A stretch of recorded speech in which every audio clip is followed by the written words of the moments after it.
I used to think that being alone was the safest place a person could be.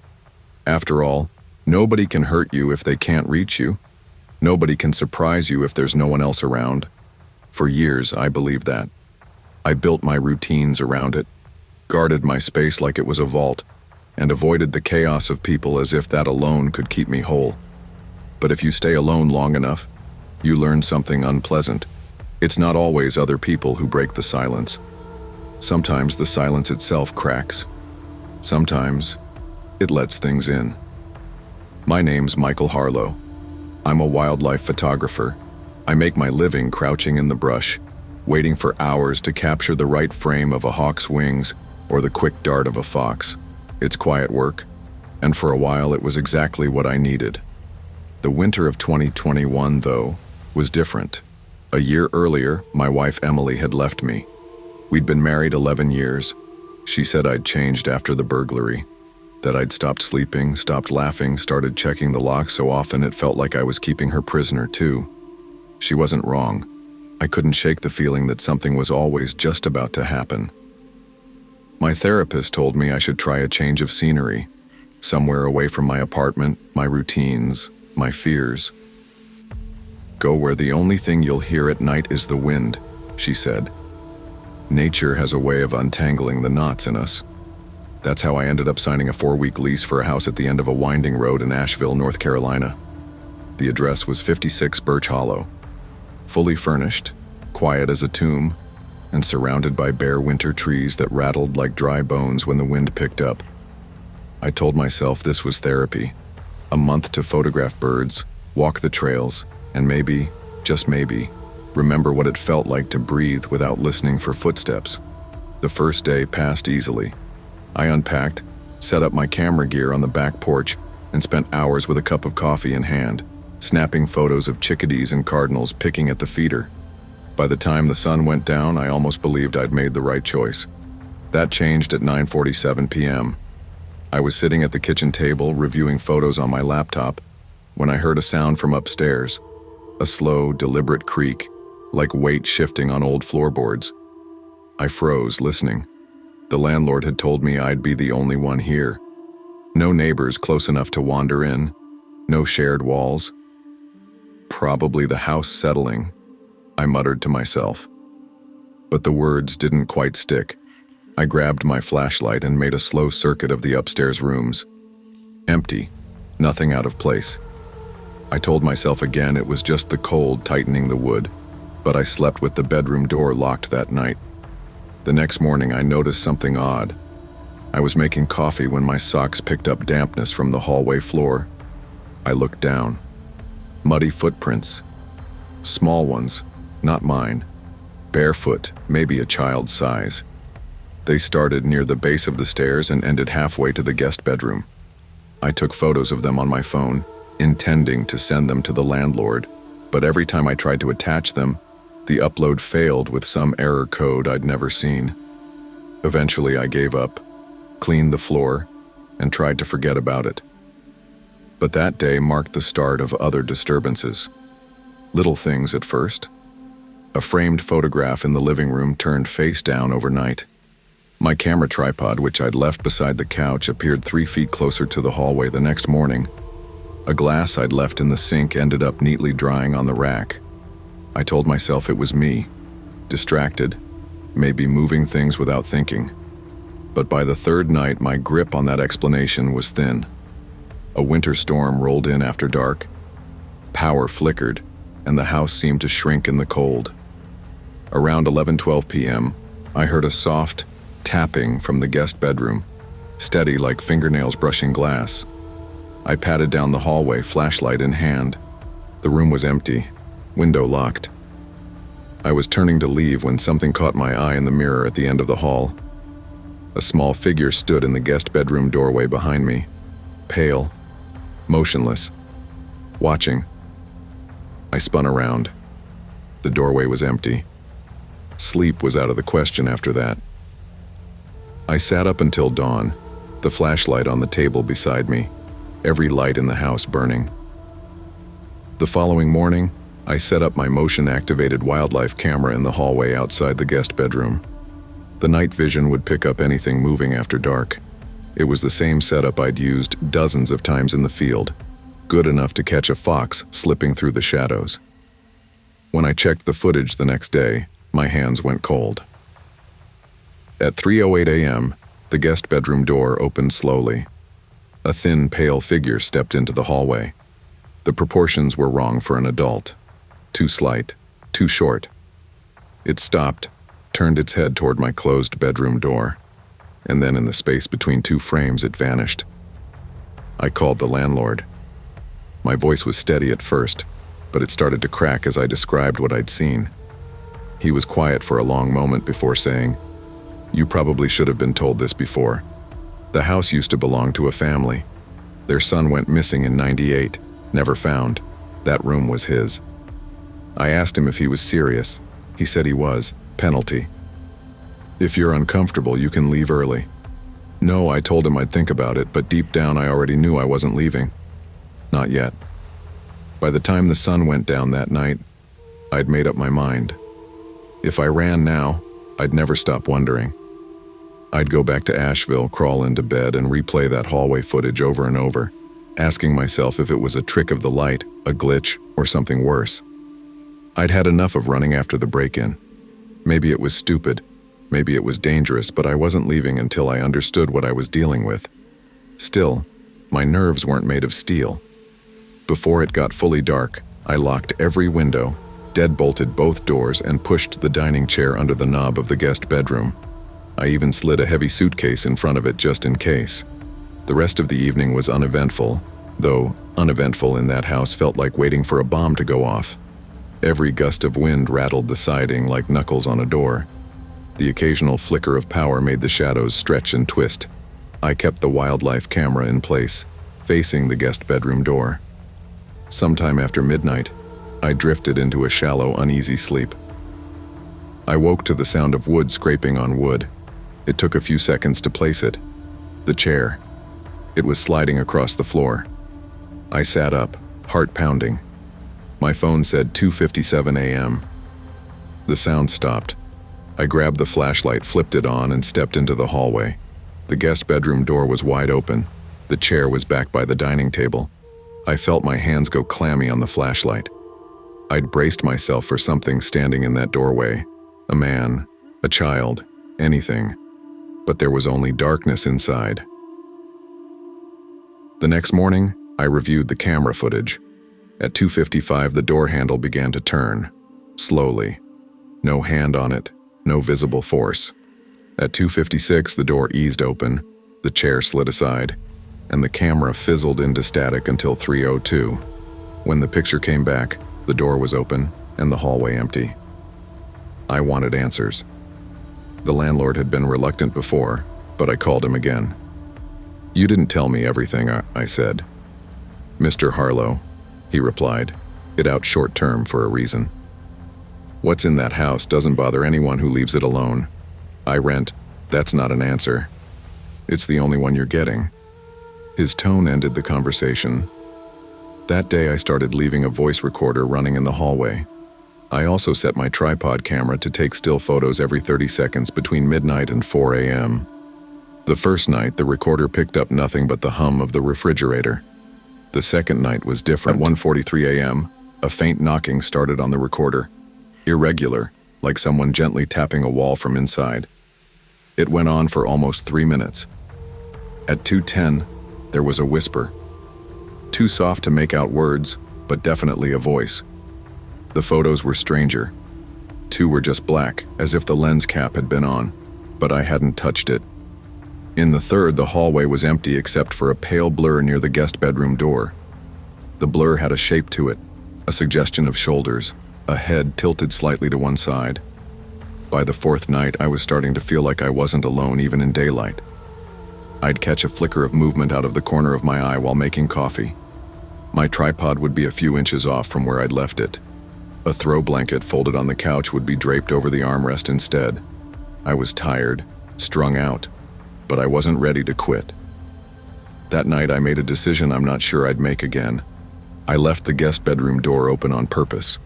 I sat on the couch in the living room with only one lamp lit, camera pointed toward the hallway. Midnight passed. 1 o'clock. The wind howled outside, but the house stayed still. Then at 1:27 a.m., I heard soft footsteps upstairs, not hurried, slow, measured, coming from the direction of the guest bedroom. I raised the camera and pressed the shutter as the sound reached the top of the stairs. What stepped into view wasn't clear in the half-light, but I saw enough. Small, pale, dressed in something loose and dark. It stopped halfway into the hallway, turned its head toward me, and smiled. I didn't take another photo. I couldn't. My hands had gone rigid around the camera. It turned away and walked back toward the guest bedroom, vanishing into shadow without a sound. I stayed awake until dawn, waiting for something else to happen. Nothing did. By the 5th night, the house had stopped feeling like a place I was renting. It felt like a place I was trespassing in. The difference was subtle, but it was there in the air. Heavy, still, like a room where someone had been holding their breath for hours. I kept telling myself I had one more night to stick it out, then I'd pack up and leave. That afternoon, I did something reckless. I went into the guest bedroom for the first time since arriving. The air in there was colder than the rest of the house. The walls were bare except for a single nail above the bed where a picture might have hung. The bedspread was faded, patterned with little green leaves. I stood there for a while, waiting for something to happen. Nothing did. But as I turned to leave, I noticed the closet door was ajar. Inside, the space was empty except for an old wooden chair. The seat was scuffed, worn smooth in the middle. I don't know why, but the sight of that chair made the hairs on my neck rise. I closed the closet and left the door wide open behind me. That night, I didn't bother with cameras. I didn't want to watch later. I wanted to see it, if it came, with my own eyes. Around 2:40 a.m., I woke to the sound of breathing, not my own.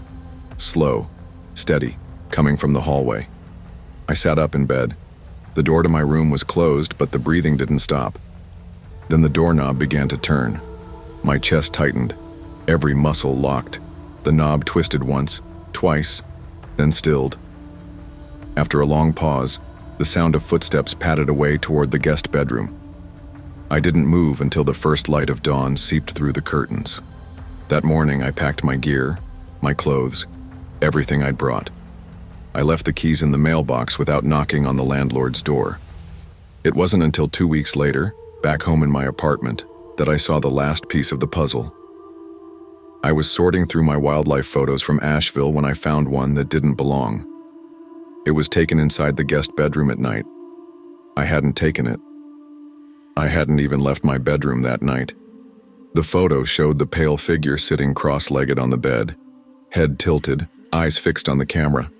The smile was small but wrong, the kind of smile that feels like it's meant for someone else but lands on you instead. I deleted the photo. It didn't help. The image stayed with me anyway. I've been in plenty of empty woods, plenty of remote cabins, plenty of lonely roads since then.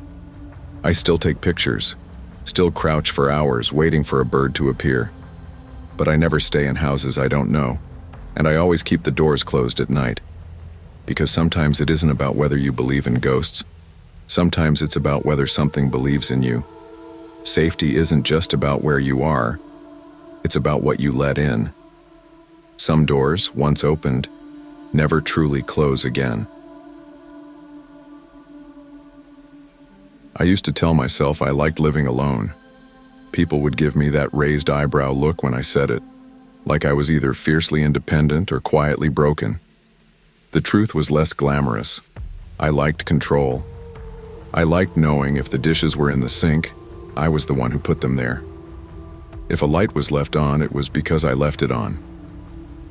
After what happened 2 years earlier, a mugging in a grocery store parking lot, control was my way of keeping the world at arm's length. That night in April, Charleston was wrapped in the kind of damp heat that made even your skin feel tired. My little second-floor apartment sat a block from the Ashley River, in an old brick building that still had the bones of a hotel from the 70s. The place had charm if you squinted hard enough, but most days it was just creaky floors, windows that rattled in the wind, and an elevator that wheezed like it was doing me a favor. I'd been there 6 months. In that time, I'd developed my own rituals. 3 locks on the front door, pepper spray on the coffee table, a habit of glancing over my shoulder even in the hallway. My sister Julia teased me about it whenever we Skyped. "You live like you're in witness protection," she'd say. But she wasn't the one who'd had hands come out of the dark once. That evening, I was still at my desk at 9, polishing the last pages of a manuscript for a client who paid well enough to justify my sore eyes. Outside, the wind was getting pushy, bending the palms in the parking lot and rattling the sliding glass door that led to my balcony. The forecast had promised thunderstorms, and Charleston doesn't do storms halfway. At 9:15, my doorbell rang. I didn't move at first. The building's front entrance locked automatically at 8, which meant whoever it was either lived here or got buzzed in, and I wasn't expecting anyone. I crept to the peephole. The hallway beyond was empty. Dim yellow light, faded wallpaper, and the low electric hum from the fixture overhead. No footsteps retreating, no voices, just stillness. I waited there longer than I'd like to admit before backing away. The skin between my shoulders was tight, like it knew better. "Probably kids," I muttered. But the rain started around 10. Not a soft drizzle, the heavy, relentless kind that turns streets into mirrors. The sound filled the apartment, made it feel smaller. I was halfway through reheating pasta when I remembered the folding chair I'd left out on the balcony that morning. The wind could easily knock it over, send it clanging into the rail. I slid the glass door open and stepped out into the wet air. The metal rail was slick under my hands. Across the street lamp outside the laundromat flickered, buzzing faintly in the downpour. And that's when I saw him. A man stood under the lamp. Tall, lean, head tilted back, not toward the sky, but toward me. Even from that distance, I could feel the directness of it, like he'd been standing there long enough to forget to pretend otherwise. His clothes clung to him in the rain, dark and shapeless. He didn't move. I froze, fingers clamped on the chair. A flash of lightning cracked the night open, and for the shortest fraction of a second, I thought I saw the corner of his mouth lift. By the time my eyes adjusted again, the space beneath the street lamp was empty. I went inside fast, locking the balcony door until I heard the latch click. My phone was already in my hand. "Rachel." Some guy was just staring up at my balcony. Super creepy. "Julia. Do you want me to call Mom or stay on the phone with you?" "Rachel. No, just locking up. Probably nothing." I told myself that, over and over. But long after I killed the lights, I was still lying there, listening to the rain and thinking about the way he hadn't moved. Not a step, not a twitch. At 2:04 a.m., I woke to the sound of water inside my apartment. It wasn't the rain I heard this time. Not exactly. It was slower, deliberate. A drip, drip, drip that didn't belong to the weather outside. I pushed the blanket aside and sat up, holding my breath. My bedroom door was cracked just enough for me to see a sliver of the living room. It was dark out there, but I could make out the faint silver glow from the balcony glass. The sound was coming from that direction.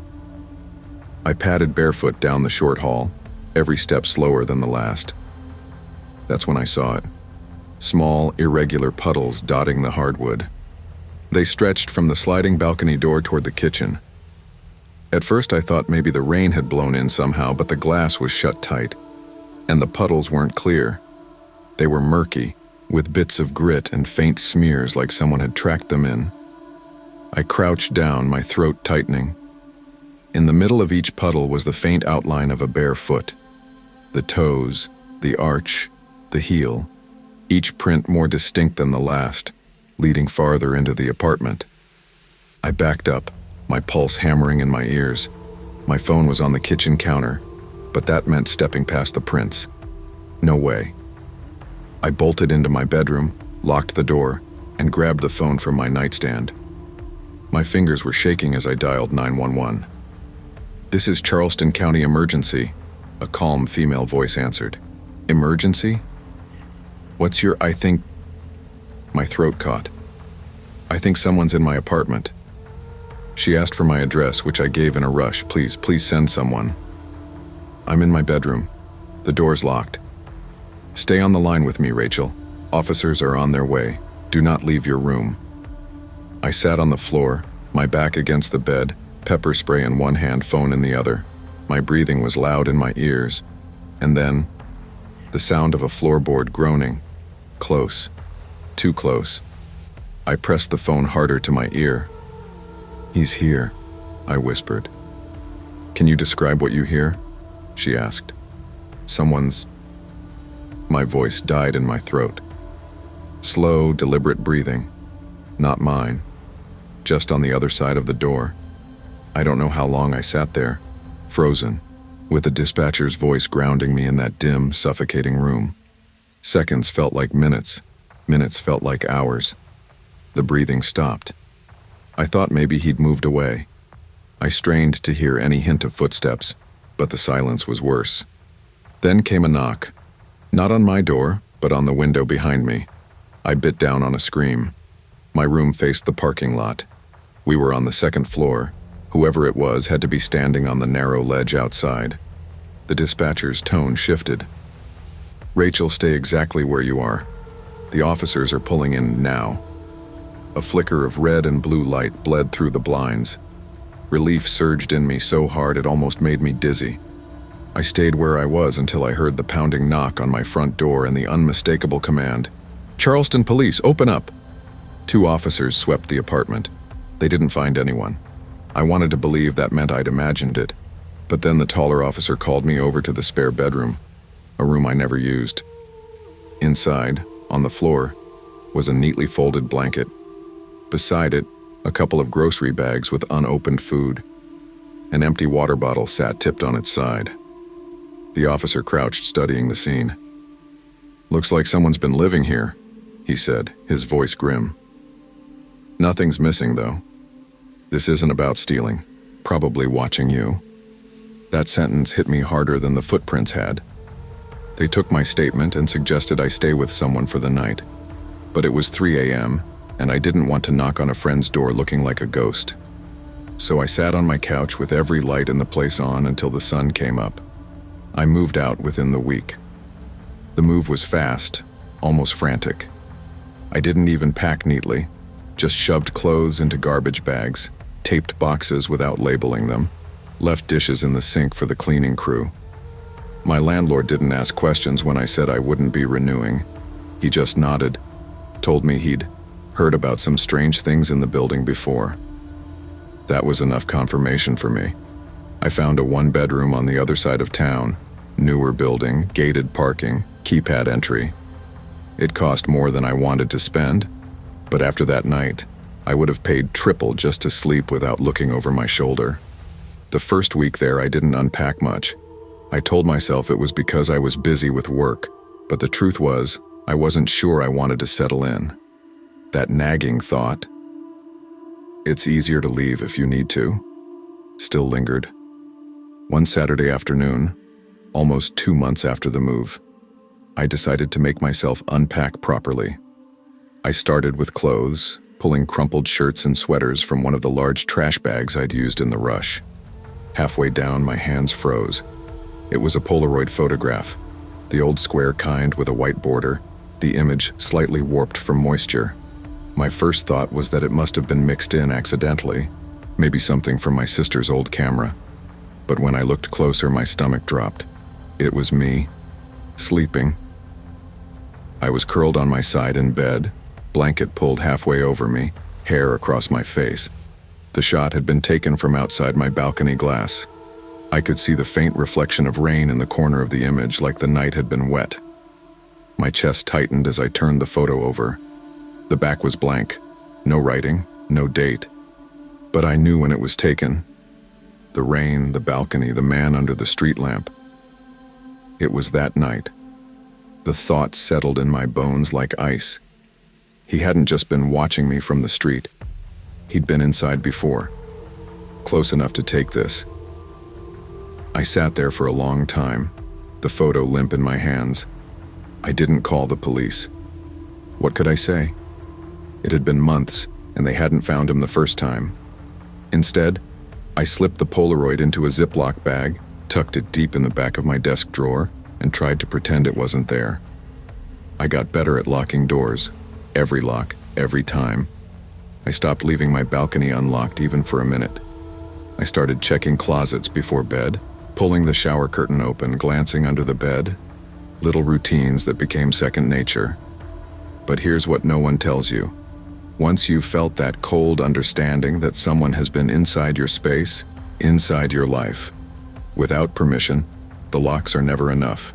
You sleep lighter, you listen harder, you learn to hear the difference between a building settling and a footstep, and you never, ever ignore that quiet, prickling instinct that says something's wrong. Because the truth is, it only takes a minute, and sometimes, that's all they need. We spend so much of our lives assuming danger announces itself. A loud crash, a scream, a shattering window. But the worst kinds of harm often arrive silently, slipping through the smallest cracks in our routines. Pay attention to those small instincts, the tiny alarms in your head. Trust them, because they might be the only warning you get. Some people say you get used to living alone. I don't think that's true. You just learn how to pretend you're comfortable with it. When I moved into the little ground floor apartment in Burlington, I told myself it was exactly what I needed. Simple, affordable, close to the diner where I worked. It sat on a quiet residential street lined with maples. Most of the neighbors were older, and at night, you could hear the wind off the lake. After years of roommates, dorm noise, and a relationship that ended with me packing my life into garbage bags, the stillness felt like control. My parents weren't speaking to me anymore. They'd wanted me to finish school, but I'd walked away halfway through my degree to work full-time. That decision split us clean down the middle, and by the time I realized how deep the cut was, there was no stitching it back together.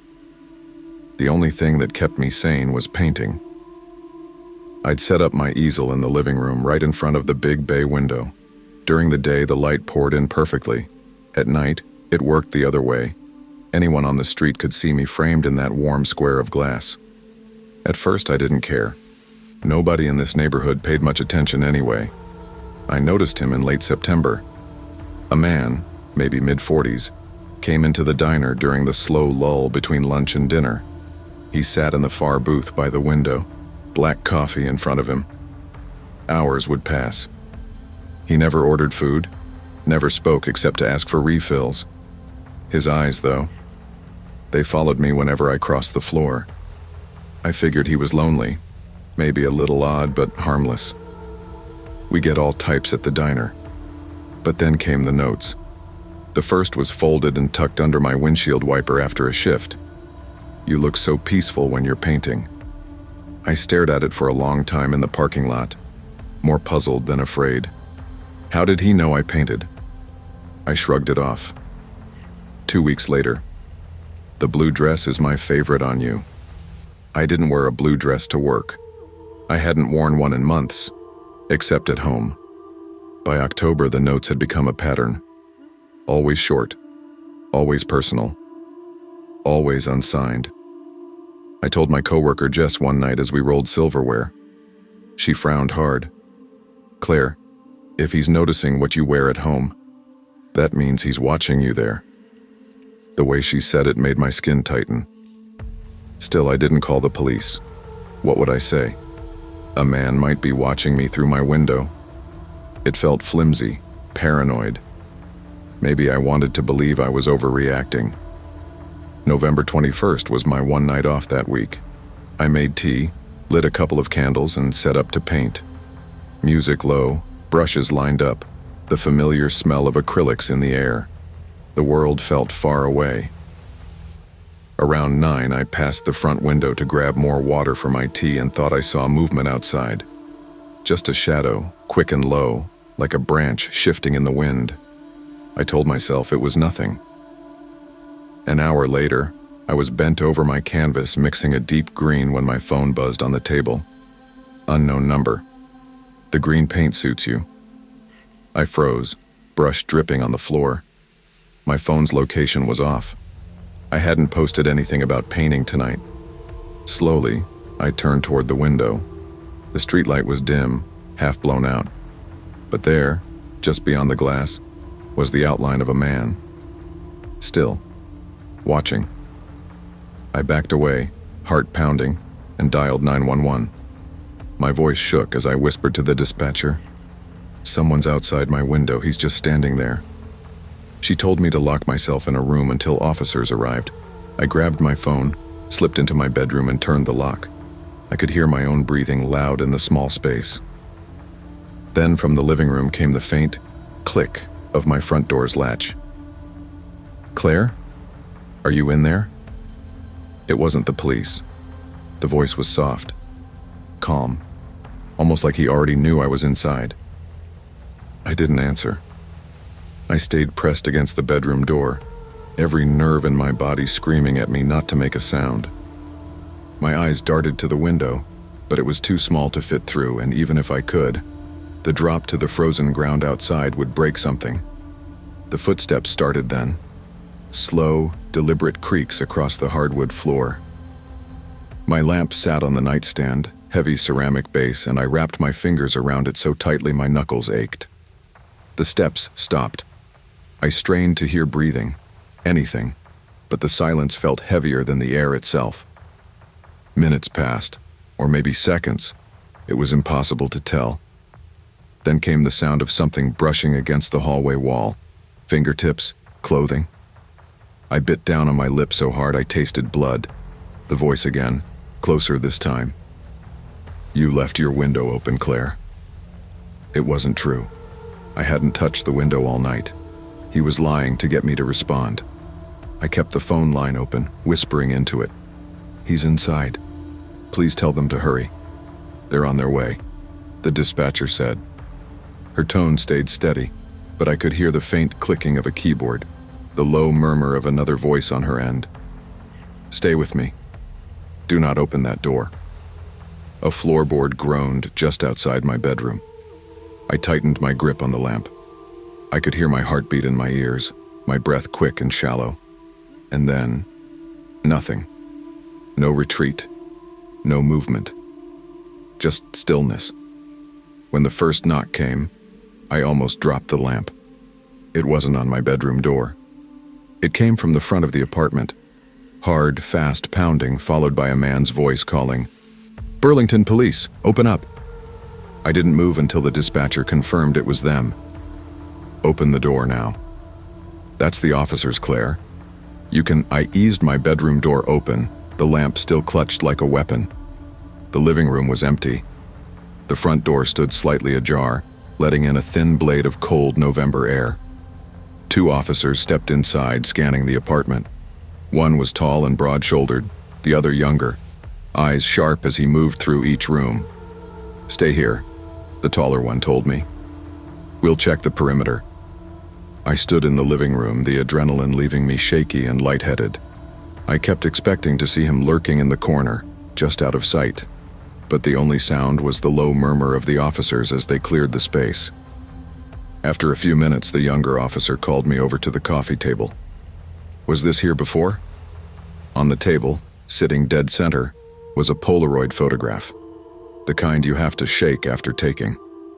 The image showed me sleeping in my own bed, curled under the blankets. The angle was from the foot of the bed, my bedroom. I felt my stomach turn over. That wasn't here. The younger officer glanced at his partner, then back at me. "You keep a spare key anywhere? There's no sign of forced entry. No, I mean, maybe the landlord has one." "Could be," he said, though his voice made it sound like he didn't buy it. Nothing in the apartment was stolen. My wallet sat in plain view. My laptop, my phone, untouched. "This wasn't about theft," the taller officer said quietly. "They took the photo as evidence, advised me to stay with someone for the night, and left to canvass the area. I sat on the couch until the sun rose, every light on, the front door locked and chained. By morning, I'd made up my mind. I was moving out. I packed in a single day, clothes in trash bags, art supplies in boxes, dishes wrapped in whatever towels I could grab. I didn't care about organizing. I didn't care about breaking things.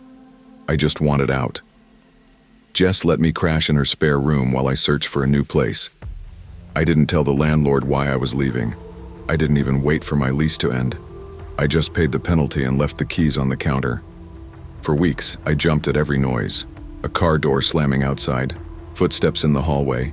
Even Jess knocking on my door made my pulse spike. My sleep was a mess, shallow, broken, and full of dreams where I'd wake up to find someone sitting in the corner of my room. Eventually, I found a second-floor apartment across town. No bay windows, no easy view from the street. I bought thicker curtains and kept them drawn tight. It wasn't the light I missed. It was the illusion that the world wasn't watching me. Months passed. I started to feel normal again, or at least something close to it. I worked, I painted, I took the long way home if I thought someone might be following me.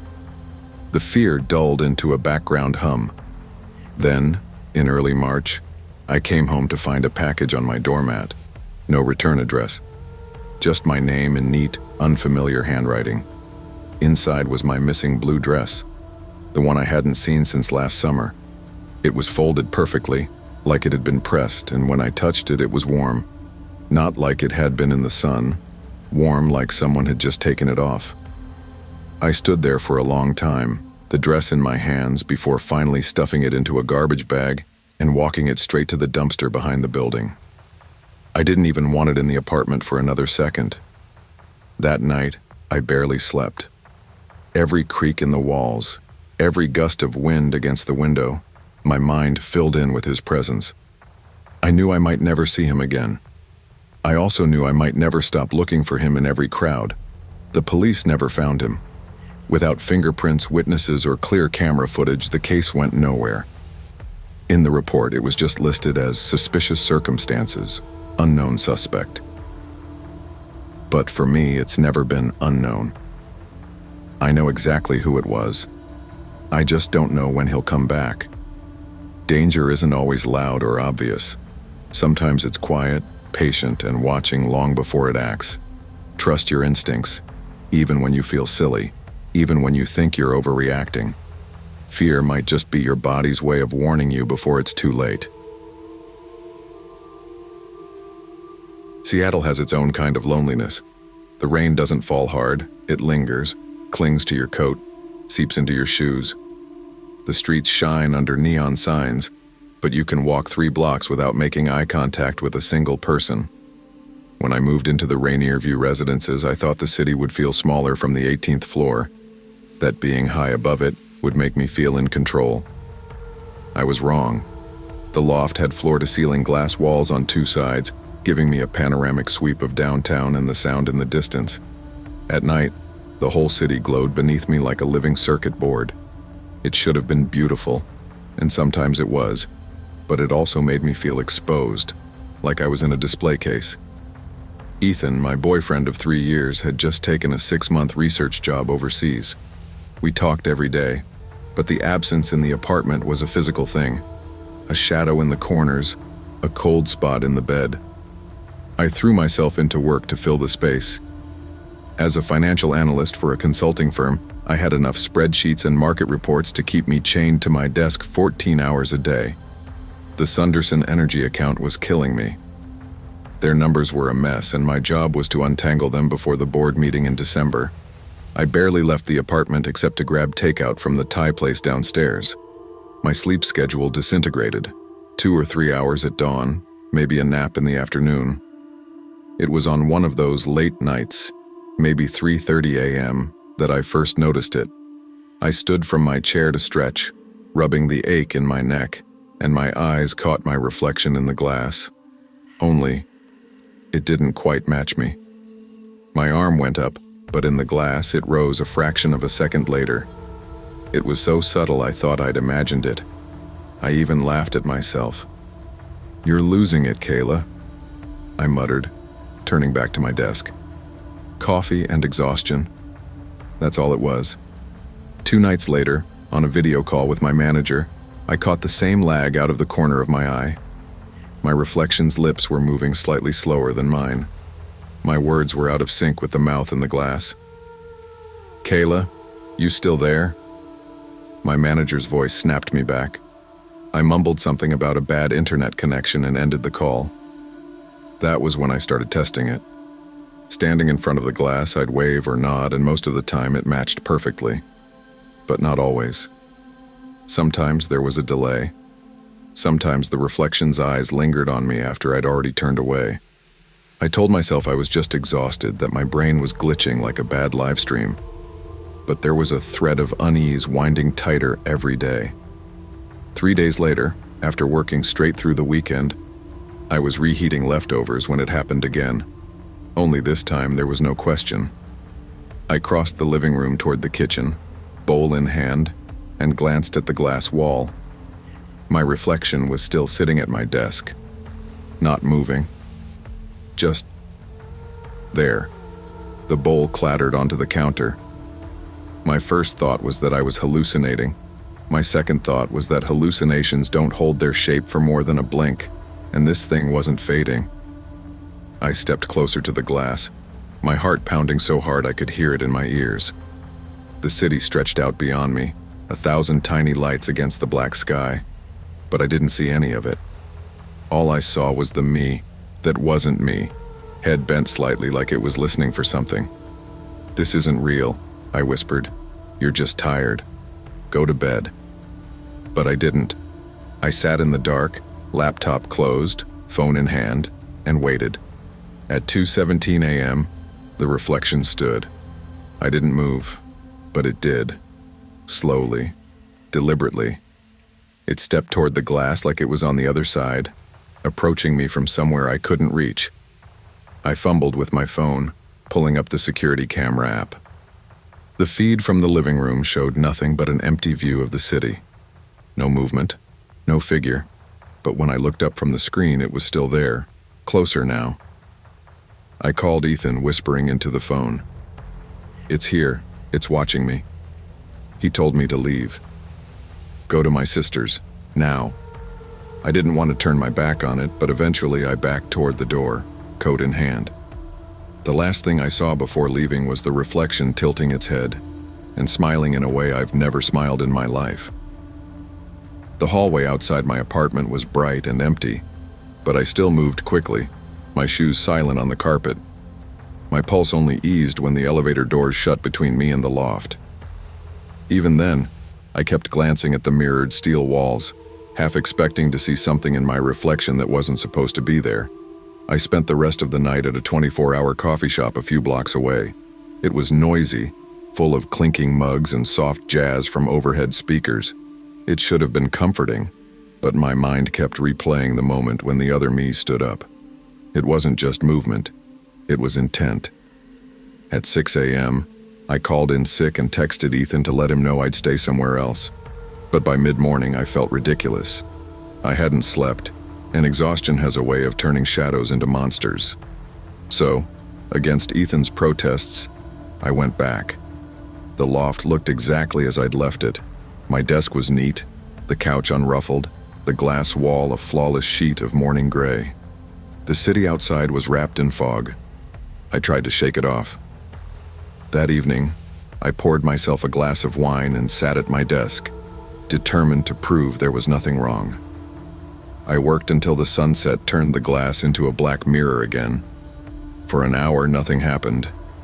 And then as I typed, I saw it in the corner of my eye. The reflection's head was tilted toward me, just slightly, as if it were listening again. I froze. My hands hovered over the keyboard. I turned my head to face it, and this time, it didn't move.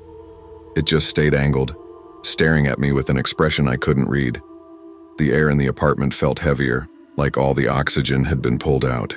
My scalp prickled. I wanted to look away, but I couldn't. My phone buzzed on the desk, snapping me out of it. A message from Ethan.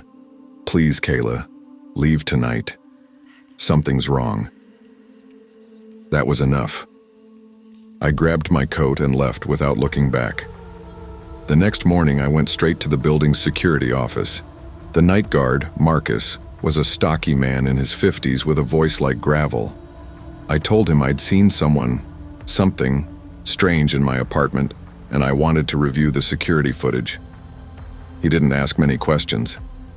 "You got cameras inside?" "One in the living room," I said. "All right, let's see what we got." We pulled up the feed from the night before. For nearly an hour, it was just me at the desk, typing. The reflection in the glass wall looked normal from the camera's perspective. No lag, no movement. Then around 9:40 p.m., Marcus paused the video. "You see that?" It was a single frame, almost easy to miss. My body was turned toward the desk, but the reflection was turned toward the camera. My stomach dropped.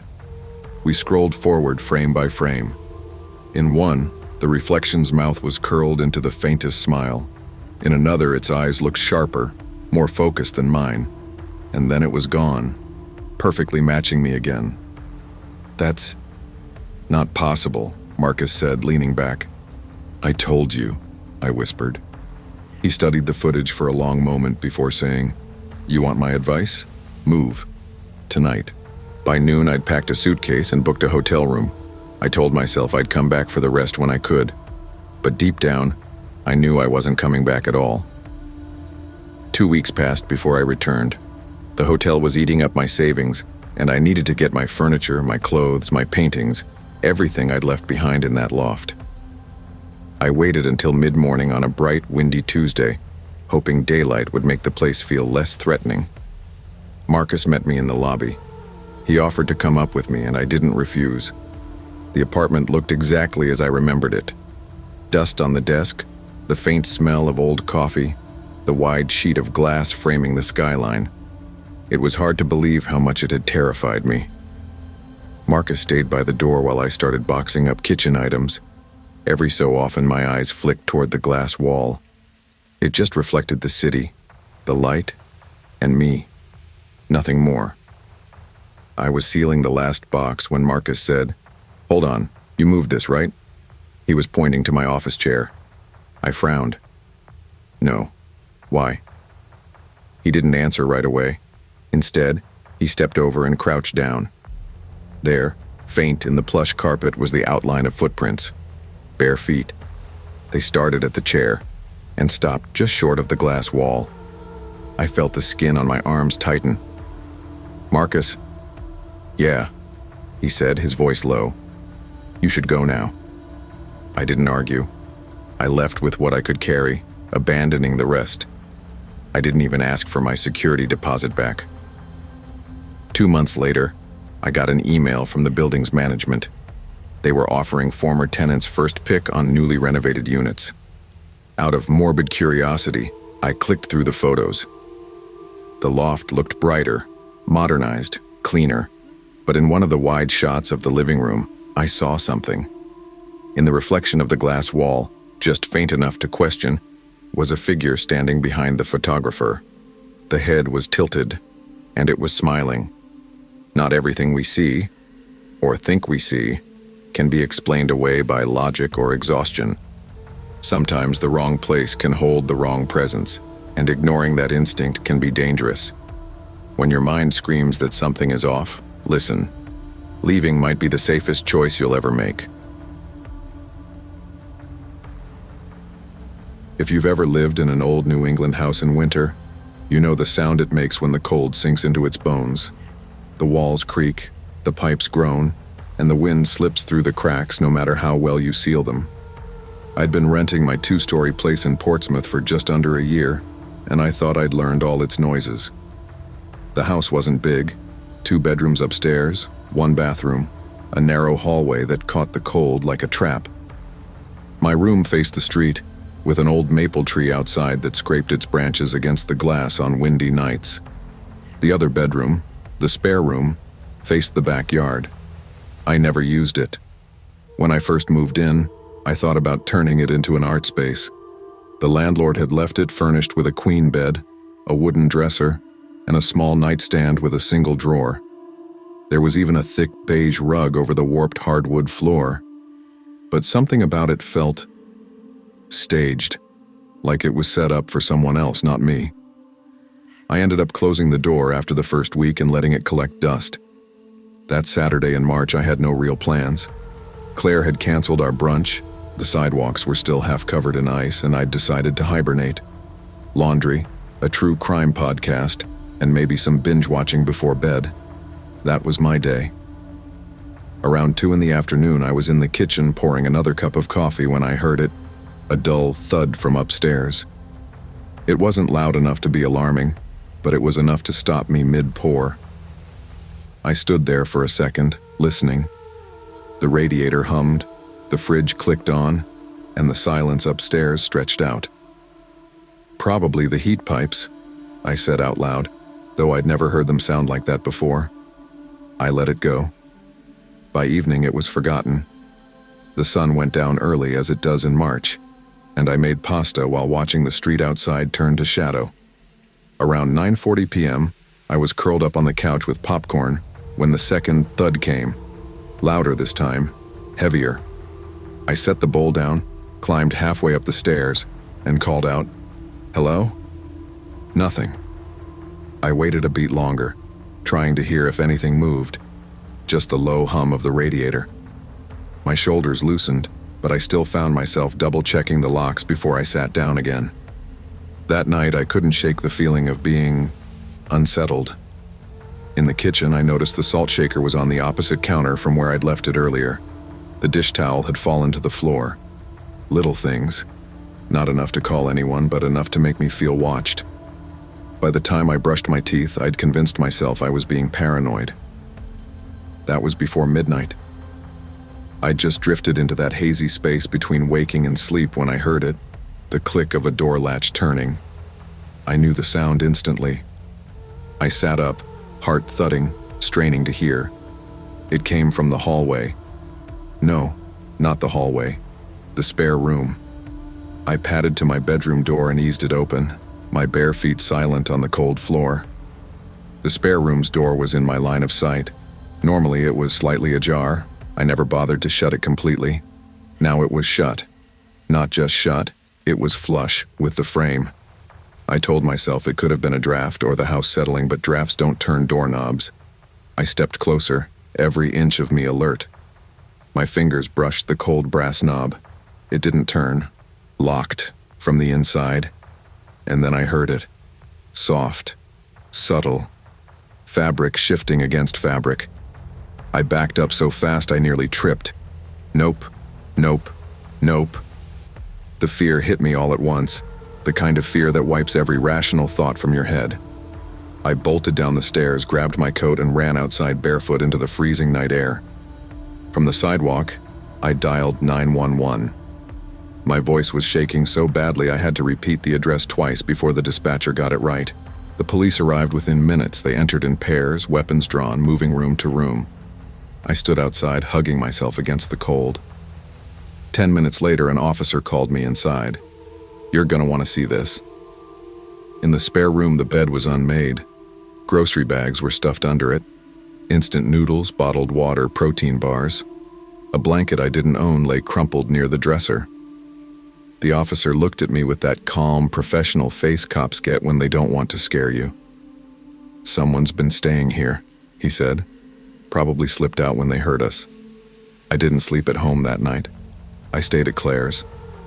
But even as I lay on her couch, warm under a borrowed blanket, one thought wouldn't leave me. How long had they been here before I noticed? The next morning I went back with Claire. I didn't want to face the place alone. We pulled up just after sunrise, the pale March light making the house look smaller than I remembered. Inside, the air was still. Too still. It didn't smell like my home anymore. It smelled faintly of someone else's laundry detergent, a scent I couldn't place. The police had cleared everything the night before. The grocery bags were gone, the bed was made again. But there was something unsettling about the way the room looked now. Too neat. As if the mess had been erased, but not the memory of it. Claire walked over to the window, peering out into the frost-covered backyard. "Been coming in and out while you were at work," she said quietly. "They must have..." I shook my head. "No, I work from home most days." That made her turn to look at me. I could see the thought forming in her face before she spoke. Then they were here while you were here. The words made my skin crawl. I thought about the little things I'd been brushing off for months. A coffee mug not where I left it, a blanket on the couch slightly rumpled, the bathroom mirror fogged when I hadn't showered yet. We didn't stay long. Claire grabbed a box from the living room and started helping me pack a few essentials. I was stuffing clothes into a duffel bag when she stopped in the hallway. "Hey," she called. "Was this like this before?" She was pointing upward. The attic hatch, a small square cut into the ceiling with a pull string, was hanging open by an inch. Dust was scattered on the floor beneath it, and faint shoe prints marked the wood. I didn't remember the hatch ever being open. Claire backed away from it. "I'm not touching that." Neither was I. We left the rest of my things behind. That night, I couldn't stop replaying the last few weeks in my head. Every odd sound, every misplaced object, every moment I'd shrugged off because I didn't want to seem paranoid. The attic explained it all. The police thought the person had been using the spare room as a base, but that hatch meant they could have been anywhere in the house without me knowing. They could have been standing in the hallway while I was asleep, listening, watching. I went through my phone photos from the last few months, looking for clues. In one shot of my living room, taken during a Zoom call in January, the spare room door was visible in the background. I zoomed in, half expecting to see something, and there it was. Just barely. A sliver of a shadow at the edge of the doorway. It could have been anything. But the longer I stared, the more certain I became it was a person. The police never found the intruder. No fingerprints, no footprints outside in the snow. The attic was empty when they checked it, and the back door locks showed no sign of tampering. Whoever they were, they had a way in and out that nobody figured out. I broke the lease the next morning, packed what I could fit in my car, and left the key on the counter. I didn't even look back at the house as I drove away. I thought leaving the house would put distance between me and the unease, but it followed me. Even at Claire's place, I found myself checking her spare room 3-4 times a night. I'd stand in the doorway, staring into the shadows until my eyes adjusted, half expecting to see someone curled up in the corner. The thing about not knowing who it was, or how long they'd been there, is that your mind fills in the blanks. Every creak in the floorboards becomes a footstep. Every faint draft becomes someone moving behind you. 2 weeks after I moved out, I got an email from the property management company.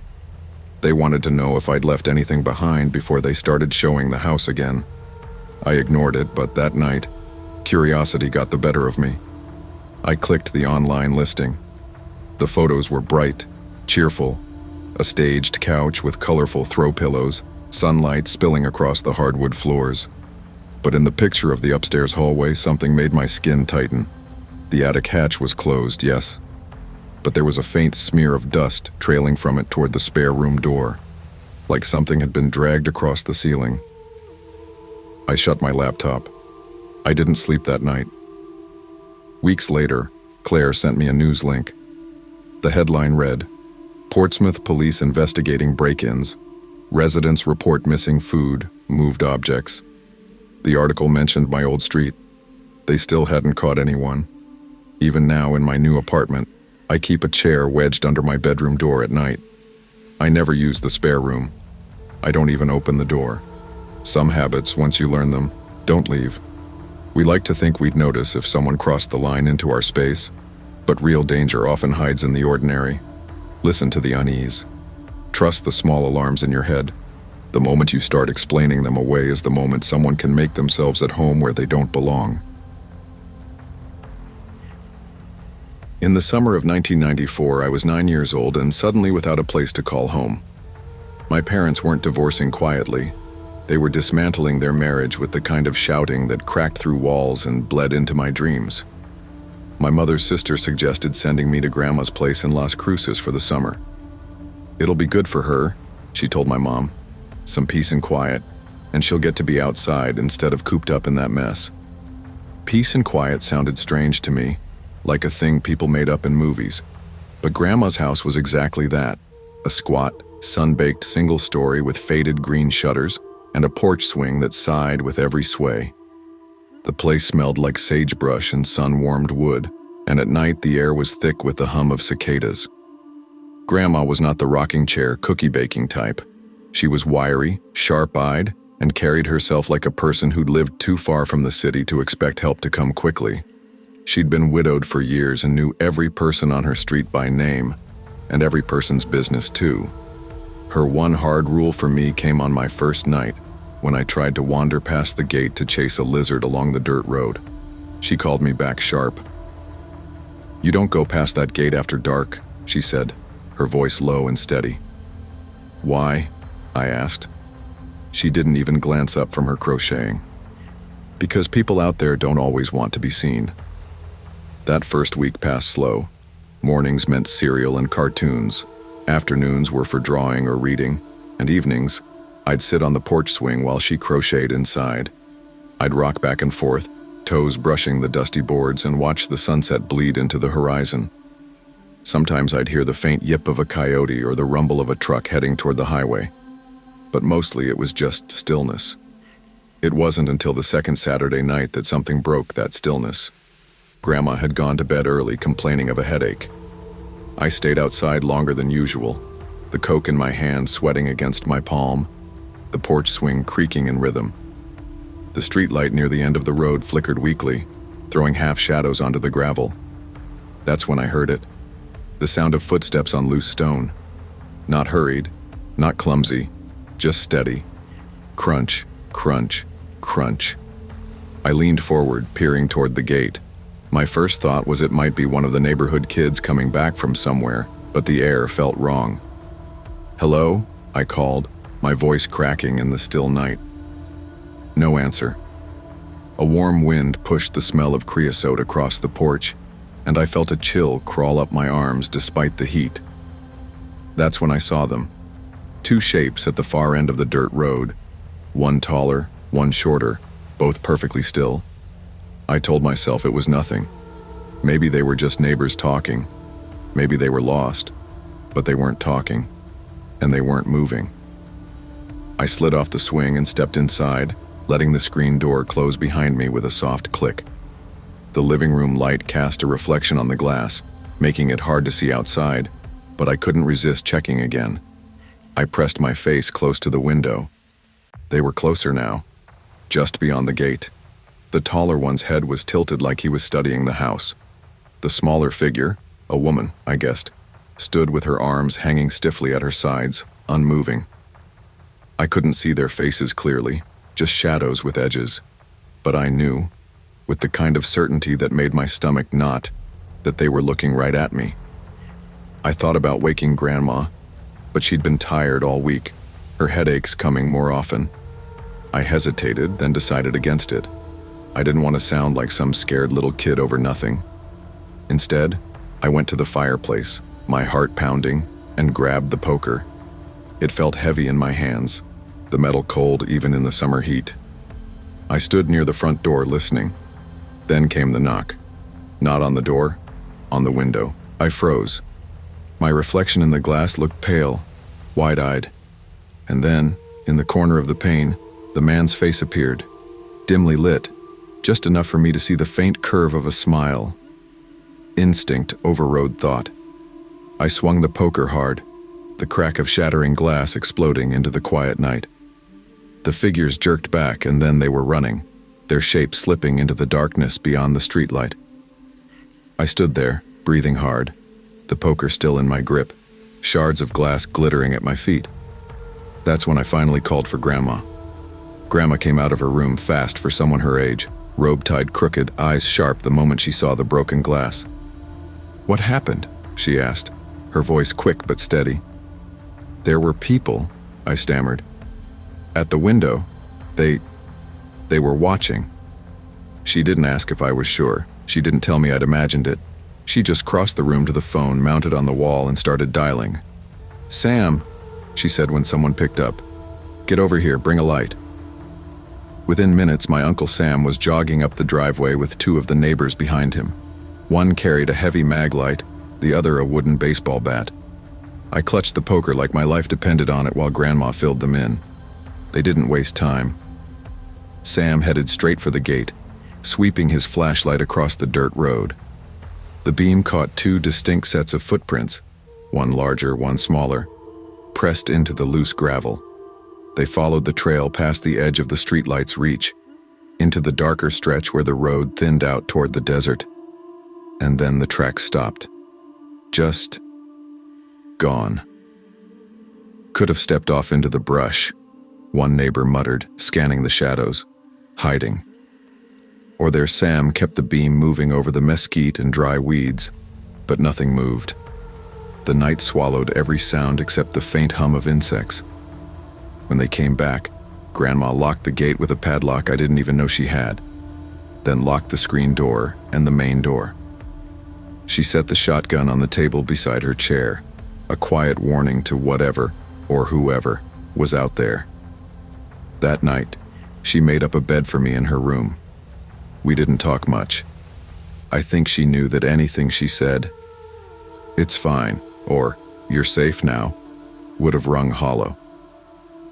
I fell asleep listening to the occasional creak of the house, wondering if those people were still out there in the dark. Morning came harsh and bright. I followed Grandma to the porch, squinting into the sun. The shattered window still gaped, glass shards scattered on the porch boards. Outside the gate, the footprints were clear in the daylight, leading up to the spot where they'd vanished. Grandma didn't linger. "Eat your breakfast," she said, heading inside to call the police. 2 officers came by before noon. One was young and polite, the other older, with a weathered face that didn't seem surprised by much. They took my statement while Grandma stood with her arms crossed, glaring toward the road. When I described the man's smile, the younger cop glanced at the older one. "We've had a few reports of a pair like that. Tall male, shorter female. They hang around houses watching. Might be checking for empty places. Burglars?" Grandma asked. "Most likely," the older one said, though his tone carried a hint of something else. After they left, Grandma went quiet. She spent the rest of the day in the kitchen, cleaning and cooking, but I noticed how often she glanced toward the window, even though it was now covered with plywood.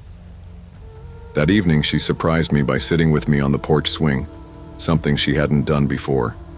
The shotgun rested against the wall beside her. We didn't say much.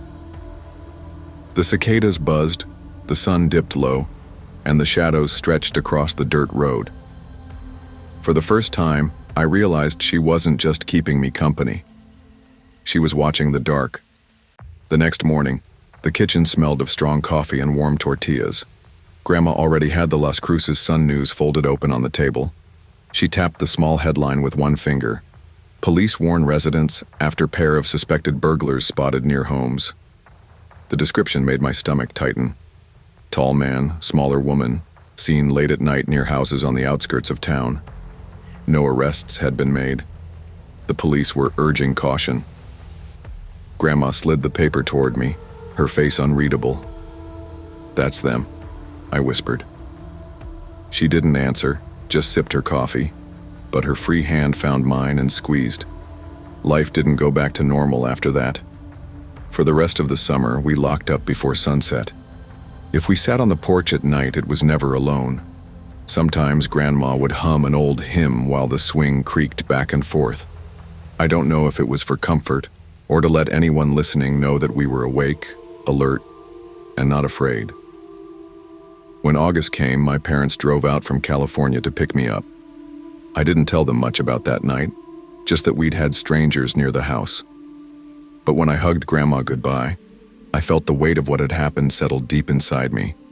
It wasn't about the broken window, or even the strangers. It was about knowing that safety could be thin as glass, and just as easy to shatter. On the drive back west, I kept thinking about the desert road beyond the gate. In daylight, it looked harmless. At night, it was something else entirely. I realized then why Grandma had given me that rule. It wasn't superstition. It was survival. Years later, I'd still remember her sitting beside me in the dark, her shoulders squared, her eyes on the road, the shotgun at her side. She'd never called herself brave, but bravery doesn't always look like charging into danger. Sometimes it's just holding your ground when the shadows press in. Trust the instincts of those who've walked the road before you. Rules made from experience aren't there to limit you.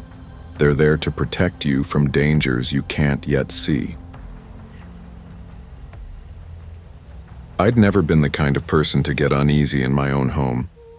Daniel used to joke that I could fall asleep anywhere, in the middle of a thunderstorm, during a neighbor's late-night barbecue, even once at an airport gate with people bustling all around me. But that September, when he packed his carry-on and kissed me goodbye before heading to Denver, the house felt different. We'd lived in that small Madison bungalow for almost 8 years.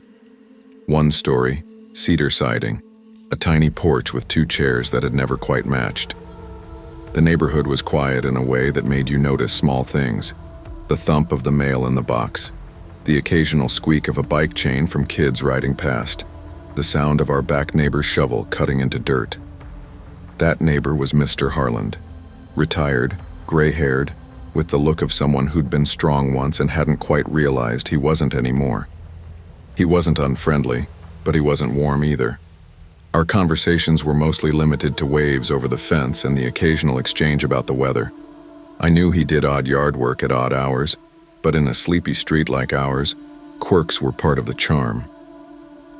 The first night Daniel was gone, I barely noticed anything unusual. I painted for a while in my studio, an unfinished still life I'd been putting off, and then made myself tea. The second night, though, I caught movement in the backyard while rinsing my cup. It wasn't the slow sway of branches or the jittery dart of a rabbit.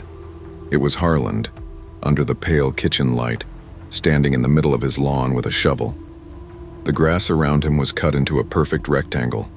I thought maybe he was transplanting something, but then I saw the hole. It was deep, and it wasn't near any of his flower beds. I opened the back door and stepped into the cool air. Might if I'd run into him at the grocery store. "Evening, Mr. Harland," I called, He looked up, resting the shovel handle under his palms. His eyes were shadowed, unreadable. "Just getting rid of what needs to be gone," he said, his voice flat. I laughed awkwardly. "Big project?" No answer. He went back to digging. I went back inside, locking the door without thinking. But the next morning, when I saw him out there again, waist deep in the same hole, the uneasy feeling hadn't gone away. By the following night, that uneasy feeling had hardened into something sharper. It was 2:14 a.m. when I woke up, not from a noise but from a strange orange flicker coming through the blinds. My first thought was fire. I pulled the cord to peek outside and froze. Harland was still out there. The hole was finished now, a dark gash in the lawn, and he was hammering a wooden cross into the ground above it. The glow came from a single lantern balanced on the grass beside him. He was talking quietly to himself, his words lost in the night air. The next day I called Daniel. "It's probably nothing," I told him, pacing from the kitchen to the living room and back. "But he's digging, like deep holes, and last night he put a cross in one. I don't know. It feels wrong." He sighed into the phone. "Call the non-emergency number. If it's nothing, no harm done." An officer came by that afternoon, a stocky man with a buzz cut and tired eyes. He crossed into Harland's yard, spoke with him for maybe 2 minutes, and came back shaking his head. He says it's a memorial for his dog. Seems harmless. Old man like that, probably just holding on to memories. I tried to accept it, but something about the way Harland had looked at me over the shovel still stuck in my mind. The next morning, I was painting when I heard it, the scrape of metal against soil. I went to the studio window and felt my stomach drop. He was digging a second hole. By Thursday, the rhythm of my day had shifted to match his. I found myself glancing toward the backyard every half hour, like I was keeping tabs on a storm that hadn't decided yet whether to break. The second hole was bigger than the first, wide enough that he had to climb in and out using the shovel for leverage. Around dusk, I stepped out onto the porch with my coffee. hoping fresh air might clear my head. From this angle, I could see the neat piles of earth he'd made. The hole was so deep now I could only see the top of his head when he bent down. He worked without gloves, his nails blackened from dirt. I thought about walking over, starting some harmless small talk, but something in my gut stopped me. Instead, I lingered on the porch until he finally went inside. That night, sleep wouldn't come. Every creak in the house felt magnified. Every shadow along the ceiling seemed to stretch too far. Somewhere around midnight, I heard it. Not the scrape of a shovel this time, but a faint metallic clink. The sound came in intervals, like chains being shifted or dragged. I sat up, heart thudding, straining to hear. It stopped.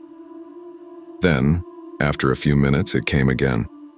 I reached for my phone, thumb hovering over Daniel's contact, but I didn't want to wake him in Denver over what might still be nothing. Instead, I stayed curled under the covers, listening until exhaustion finally pulled me under. The next morning, I knew I couldn't ignore it anymore. I carried my coffee to the kitchen, ready to peek through the blinds, and froze. Near the shed that sat against his fence, there was a large black trash bag. It was tied tightly. The plastic stretched around something inside. The shape was wrong. Not round like yard waste. Long. Rigid. From my angle, I could have sworn it looked like an arm. By noon, I was pacing the living room with my phone pressed to my ear. This time, I didn't call Daniel first. "Non-emergency police, what's the address?" the dispatcher asked. I told her, my voice tight. "I know how this sounds, but there's a bag in my neighbor's yard. It doesn't look like garbage, and he's been digging holes. Big ones." They sent a different officer this time. He stayed in Harlan's yard for longer, and maybe 10 minutes, before coming back. His face was polite, but there was an edge to his voice when he said, "We're aware of the situation. We're in the process of getting a search warrant. For now, stay in your house and keep your doors locked." Those last words didn't feel like standard advice. That night, the air was heavy with a September humidity that clung to everything. I sat in my studio, lights off, watching his yard through a narrow slit in the blinds. At some point, I must have dozed off in the chair because the next thing I knew, I was waking to the sound of a car pulling into his driveway. A woman got out. Mid-30s, tall, her expression tight in a way I recognized. The look of someone bracing for bad news. She knocked on his door, waited, then let herself in. The lights came on in the house. 15 minutes later, she stepped back outside with Harlan beside her. His movements were slower now, his shoulders sagging. She said something I couldn't hear, and he nodded. They got into her car and drove away. I didn't sleep that night either. The yard was silent, but I kept seeing that trash bag in my mind, sitting beside the shed in the dark. By the next afternoon, the yard looked different. Not cleaner exactly, but less alive. A crew of men in jeans and work gloves arrived in a battered pickup. They didn't talk much, just nodded at me when they saw me watching from the porch. One by one, they filled in the holes Harlan had dug, tamping the earth flat with the backs of their shovels. The wooden cross was pulled up and tossed into the truck bed. The trash bags, 3 of them now, were loaded in with the same quiet efficiency. No police cars, no flashing lights, no curious neighbors peering over fences. It was like someone had decided this was a problem best erased rather than explained. 2 days later, a for sale sign appeared in the yard. I didn't see Harlan again. When I finally got the courage to call the woman who'd picked him up and his daughter, she surprised me by answering. Her voice was warm but tired, as if she'd repeated this explanation too many times already. "My dad's been unwell for a while," she said. "It's dementia. He gets fixated on things, digging, burying, moving stuff around. Sometimes he tells me he's hiding valuables. Sometimes he says he's getting rid of bad memories. None of it makes sense, but it's never been violent."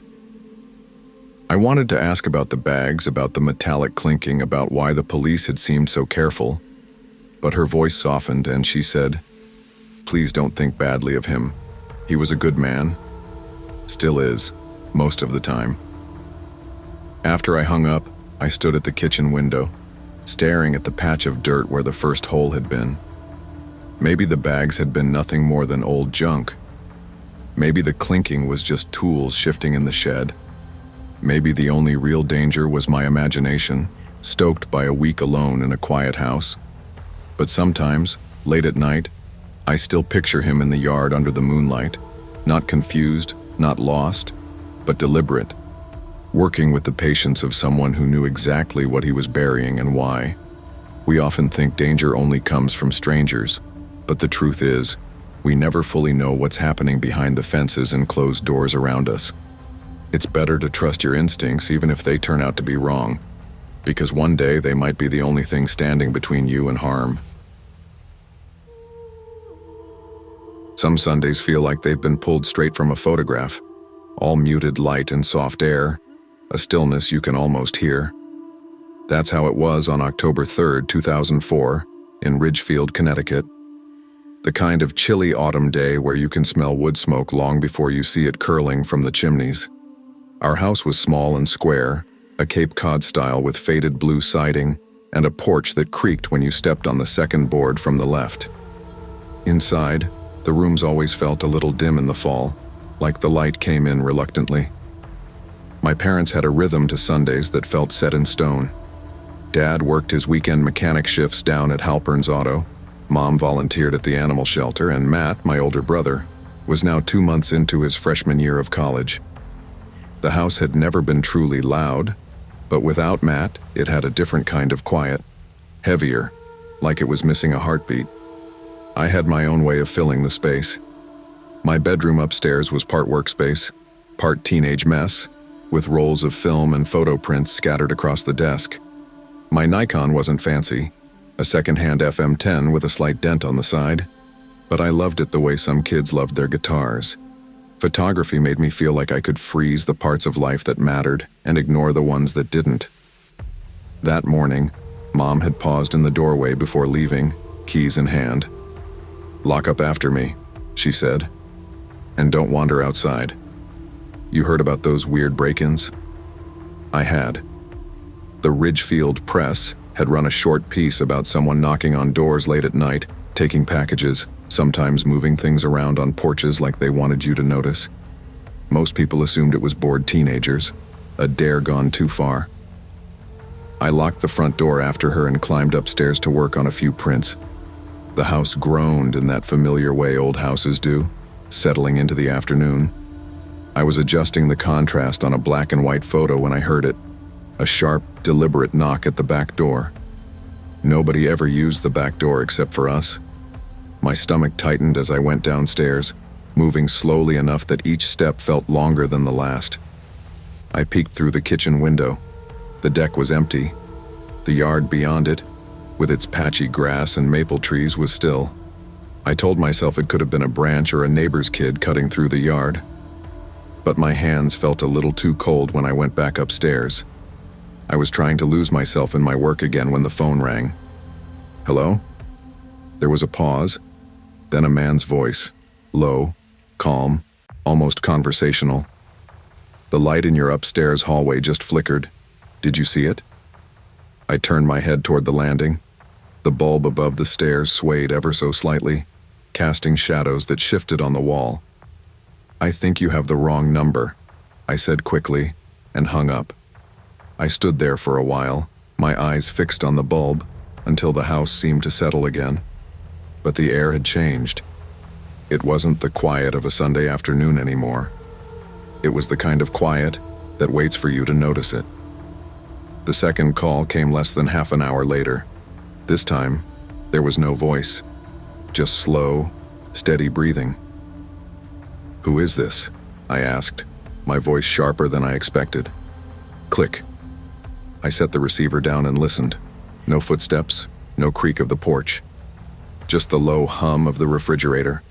I told myself to stop overreacting, to focus on the photo I'd been editing. But my eyes kept wandering toward the hall outside my bedroom, the bulb over the stairs, the shadow it cast on the wall. By 4:15, the unease had built into something I couldn't ignore. I called Dad at work. "Someone's messing with me," I said. They called twice. They knew the light was flickering. "Kiddo, I'm buried in brake jobs. Probably just some prankster. Keep the doors locked and stay put. I'll be home in a couple hours." I hung up and headed to the kitchen to make tea. That's when I saw it. The back door was unlocked. I knew I had locked it. My hand trembled as I slid the bolt home. That's when I noticed the footprints, muddy, distinct, trailing from the door to the far corner of the kitchen and stopping. No exit path, no second trail, just gone. The hair on my neck prickled. I grabbed the phone and dialed 911. My voice shook as I told the dispatcher what I'd seen. She told me to stay on the line. Officers were 2 minutes away. I'd just stepped into the hallway when I heard the floorboard creak upstairs. It was slow, deliberate, like someone shifting their weight. My grip tightened on the camera still hanging around my neck. And then I saw him. At the top of the stairs, standing just far enough in the shadows that I couldn't make out his face. His eyes caught the light, small, reflective points in the dark. He didn't run. He didn't move. He just watched me. The front door crashed open as the officers came in. I blinked, and the man was gone. The only thing left was a Polaroid on the top step. It was a picture of me, taken through my bedroom window earlier that day. The first thing the officers did was sweep the upstairs. I stayed in the kitchen, clutching the edge of the counter, trying to hear over the thud of their boots and the creak of each floorboard they stepped on. Every sound felt louder than it should. One of them, Officer Kramer, according to the tag on his jacket, came down a few minutes later. He held up the Polaroid in a gloved hand. "Where did you say you found this?" "Top of the stairs," I said. My voice cracked a little. It wasn't there earlier. The other officer, Delaney, was still upstairs. I could hear him opening closet doors, moving things. When he came down, he shook his head. "No one's here now, but the attic hatch is loose, could have been hiding up there." The thought made my skin crawl. That attic was barely more than a crawl space, but I'd never liked going up there, even in daylight. "Do you lock your windows?" Kramer asked. "Most of them," I said. "The upstairs bathroom one sticks, so I usually leave it." He exchanged a look with Delaney. "That's probably how he got in. We'll dust for prints, but rain's coming tonight, so footprints outside might be a loss." They stayed another half hour, checking the yard and shining flashlights into the tree line. I stood by the back door, staring at the muddy prints in my kitchen, until they were just shapes, no longer footprints. Before they left, Kramer told me, "Keep your phone with you. If anything, and I mean anything, feels off, call us." We've had 2 other reports like this in the last month. After they were gone, the house felt wrong. Too empty in some corners, too crowded in others. I locked every window, double-checked the back door, and carried my camera into my room like it was something more than a camera, like it might keep me safe. It was almost 9 p.m. when Dad got home. The police had called him on the way to the station, so he knew the broad strokes. But seeing his face change when I showed him the Polaroid, that's what stuck with me. He didn't look scared. He looked furious. "I'm getting a new deadbolt for the back door tomorrow," he said, nailing it shut. And that window, where that night I kept my light on, every time the floor creaked or the house shifted, my breath caught. I didn't fall asleep until after 3 a.m., and when I did, I dreamed of standing at my own bedroom window, looking out, only to see a camera flash in the darkness. Monday morning came too early. I skipped the bus and let Dad drive me to school. We didn't talk much. He just kept drumming his fingers on the steering wheel at red lights, his jaw tight. When I got home that afternoon, the house felt just as I'd left it. No muddy prints, no open doors. But when I went upstairs, something small and out of place caught my eye. The stack of prints on my desk had been moved. Not much, just an inch or two, like someone had flipped through them and put them back. I called Kramer right away. He came by within 20 minutes, his cruiser parked at the curb like a warning sign. "You sure you didn't move them?" he asked. I'm sure. I haven't touched them since yesterday. He nodded slowly, looking toward the window. He's careful, and he's bold. We'll add it to the report. If he's coming back, that night, Dad didn't let me stay in the house alone. We ordered takeout, watched TV with the volume low, and left the porch light blazing. At 10 p.m., he walked the yard with a flashlight, checking behind the shed, under the deck. It was after midnight when I heard it again. A knock, faint but deliberate. This time not at the door or window, but at the wall. 3 slow taps. I froze in bed, my eyes fixed on the dark hallway beyond my doorway. I didn't get up. I didn't call out. Eventually the taps stopped, replaced by the soft crunch of footsteps in the yard. In the morning, Dad found a single Polaroid tucked under the windshield wiper of his truck. It was me again. Taken the night before, through my bedroom window, the curtains drawn halfway. My face was in shadow, but my eyes were open. The next week blurred into a mix of police visits, restless nights, and me avoiding my own room like it was a trap I'd accidentally built for myself. Dad stayed home more, calling in favors to swap shifts, but I could tell he was stretched thin.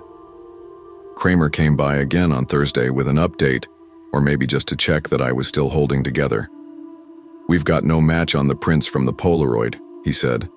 If this guy's in the system, he's not in our county. That didn't make me feel better. It made me realize how small the net was. Saturday afternoon, Dad and I were in the driveway fixing the hinge on the front gate when a neighbor from 2 streets over stopped by. She'd read about the break-ins in the paper and wanted to tell us she'd seen someone standing at the edge of our yard earlier in the week. Tall, wearing a dark hoodie. She couldn't see his face, but she'd noticed something shiny in his hand. Could have been a phone, she said. Could have been a camera. That night, I slept on the couch in the living room with the TV on low. Around 1 a.m., the motion light in the backyard flared.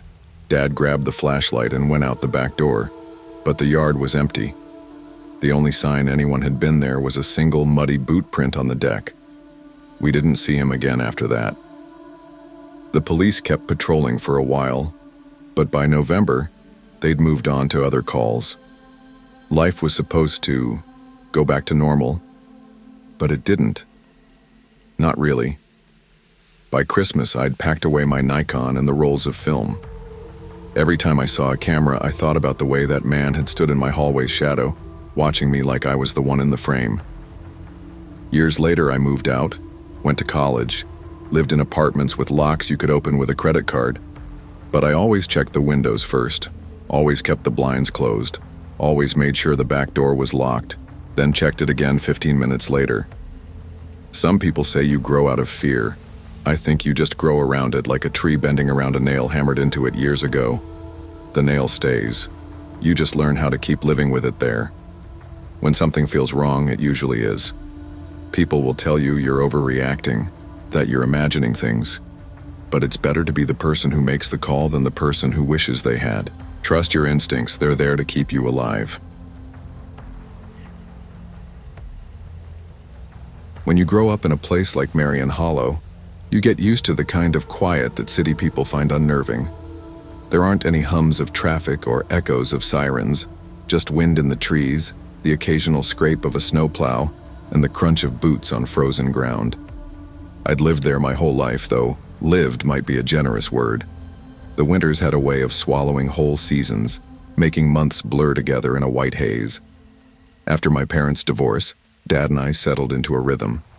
He worked for the county, clearing roads when storms rolled through, which meant a lot of nights alone for me in our drafty 2-story house. He trusted me to be independent, but that didn't mean I had free rein. In fact, I was still paying for skipping school the week before, grounded, stuck at home with nothing but old DVDs and my phone for company. It was one of those February nights when the snow made the air glow blue right before sunset. Dad had left around 4 to get ahead of the storm, and I'd spent the first couple hours curled on the couch with a blanket wrapped around me, half watching a movie I'd seen a dozen times. Around 6, the wind started rattling the loose railing on the porch, the sound carrying through the walls like someone shaking a chain-link fence. My phone buzzed with a text from Sarah. "Don't forget history project tomorrow. Oh, and lock your doors. People breaking into houses near Hollow Road Trail." That made me laugh. "No one cares enough to rob us," I typed back. The truth was, we didn't have much worth stealing. The TV was a hand-me-down from my uncle, my laptop had a cracked screen, and Dad's idea of valuables was a good set of wrenches. Still, after I hit send, I wandered through the house, double-checking the locks. That's when I saw it. Faint, muddy smears on the kitchen linoleum. They were small, more like prints from work boots than sneakers. Dad never tracked in snow. He always left his boots in the mudroom. I bent down, touched one. Cold, damp. I told myself I'd probably done it earlier without noticing, but my chest felt tight, like I was holding my breath without realizing it. At 7:05, the landline rang. No one ever called it unless it was Dad or a telemarketer. "Kiddo," Dad's voice said. "How's the storm looking there?" Hey, relieved, I started telling him about the wind and the footprints, but he cut me off sharply. "I never called you. I'm still out plowing. Don't answer the door. I'm on my way." Wait, the line went dead before I could speak. The caller ID had read, Eric J. Dad saved contact. I stood there with the phone pressed to my ear long after the dial tone faded, listening to the house breathe in the wind. The knock came 13 minutes later. It wasn't at the front door, the one with the glass pane and the porch light above it. It was at the side door, half hidden from the road, and almost never used. It was a light knock, uncertain, like the person wasn't sure they wanted me to answer. I stayed in the living room, my fingers tightening around Dad's old baseball bat. The knock came again, slower this time. Then nothing. For a while, the only sound was the ticking of the clock in the kitchen. Then I heard something upstairs, the metallic slide of a drawer opening. Not slamming, not rummaging, just opening. There shouldn't have been anyone upstairs. I called Sarah. "If I hang up, call the police," I whispered. She asked what was going on, but I muted the phone and started up the stairs, moving slow, my bare feet cold against the wood. Halfway up, I could see my bedroom door standing wide open. I always closed it before going downstairs. A shadow shifted across the doorway. Before I could turn, a man's voice floated out, quiet but deliberate. "Why'd you hang up earlier?" I didn't answer. I ran. Down the stairs, through the front hall, fumbling with the deadbolt before yanking the door open and bolting into the snow. The cold bit into my feet, but I didn't stop until I was halfway to the neighbor's yard. By the time the police arrived, less than 4 minutes later, the house was empty. No footprints except mine in the fresh snow. No sign of the man. But they did find my phone's settings had been tampered with. The earlier call, the one that sounded like Dad, the caller ID had been manually changed. That meant whoever it was had been inside the house before I even picked up the phone. The police worked the house for over an hour, their boots leaving wet trails across the floor. I sat on the couch wrapped in a blanket, answering their questions in short bursts because every time I spoke, I imagined that man's voice answering back from upstairs. One officer, a younger guy with close-cropped hair, asked me to walk him through it again. I told him about the call, the knock, the drawer, the shadow. I told him how the voice had sounded. Calm, almost casual. "Could it have been a friend playing a prank?" he asked. I almost laughed. Break in just to scare me. None of my friends know how to hack a caller ID, and none of them would. They didn't find any sign of forced entry, but that didn't mean much. Our side door's lock was old. The key stuck half the time. Whoever it was could have picked it easily. Dad got home while they were still there.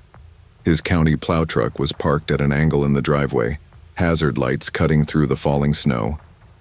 He came in, cheeks red from the cold, eyes scanning the room like he was ready to fight whoever had been inside. "You okay?" he asked, and I could tell he was forcing his voice to sound calm. "I'm fine," I said, though my hands were still shaking under the blanket.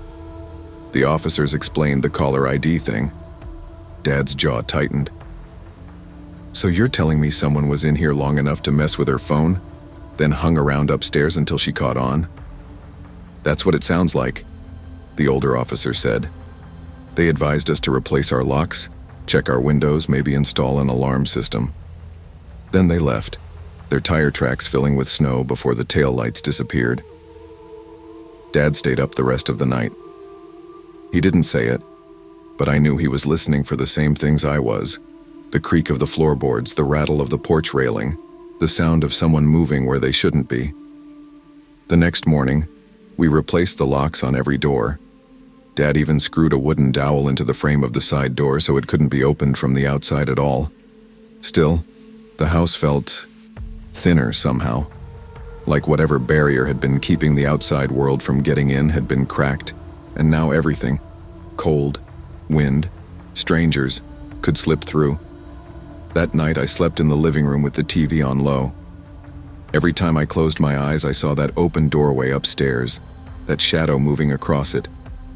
And always, that voice. Why'd you hang up earlier? 2 days later, the police called with an update, or what they called an update. No one in the area had reported seeing a stranger near the house.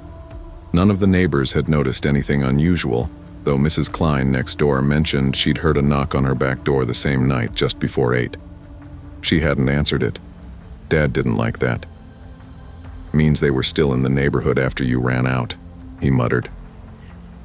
We kept the curtains closed after that. Even in the daytime, I didn't like the idea of someone being able to see in. Sarah came over once, but she kept glancing at the staircase like she expected someone to come down it. The worst part was the phone. I couldn't bring myself to answer it. Even when it was just Dad calling from work, I let it ring until the voicemail picked up, then called him back. I didn't want to hear that voice again, even if I knew it wasn't real. One evening, about a week after it happened, Dad found me sitting on the couch with all the lights on. You can't live like this forever, he said. I know. He sat down next to me, resting his elbows on his knees. Look, I've been thinking, maybe we should move. Somewhere closer to town. Less space for someone to sneak around without being noticed. I wanted to say yes right away, but something in me resisted. Marion Hollow was home for better or worse. Moving wouldn't erase what happened. It would just change the view from the window. We didn't move, but we did start locking the doors even when we were both home. Dad bought a motion sensor light for the side door and a cheap camera that sent video to his phone. I knew it wouldn't stop someone determined to get in, but it felt like putting up a wall, even if it was just a thin one. Still, some nights, I woke to the sound of knocking. I'd lie there in the dark, my heart racing until I convinced myself it was just the wind. But deep down, I knew the truth. The real danger wasn't outside anymore. It had already been in the house. The weeks turned into months. The snow melted and spring nudged its way into Marion Hollow, but the chill inside me stayed. I tried to get back to normal. School, friends, even my part-time job at the local grocery store. But something had shifted. I stopped feeling safe in my own home. Dad noticed too. One evening as we sat eating dinner, he said, distant, I know what happened. Shook you. You're quieter than usual.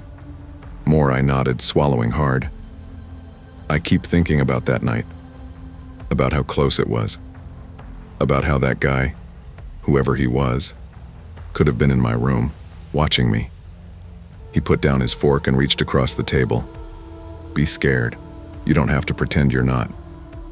We can't let this control us. But it's okay to his words helped, but only a little.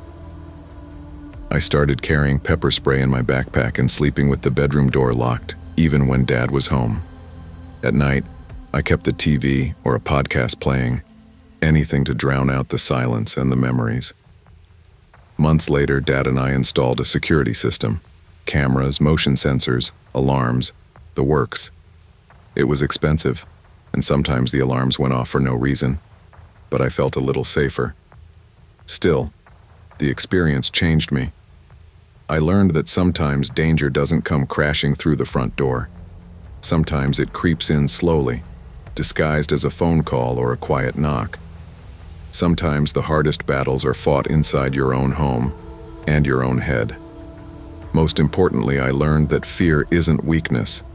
It's a signal, a warning to be vigilant, to protect yourself, and to never ignore the small things that don't feel right. Today I'm older and I'm stronger. But when I see an open door or hear a knock in the dark, I remember that night. I remember how close I came to losing everything, and how important it is to listen to that quiet voice inside that says, "Be careful." Because sometimes that's what keeps you alive. Trust your instincts. Fear is not the enemy. Ignoring it is. When something feels wrong, act on it. Protect your space, your peace, and never underestimate the strength it takes to face what scares you most. I was 15 when it happened, and though I've tried to forget parts of that night, it's one I'll carry with me forever.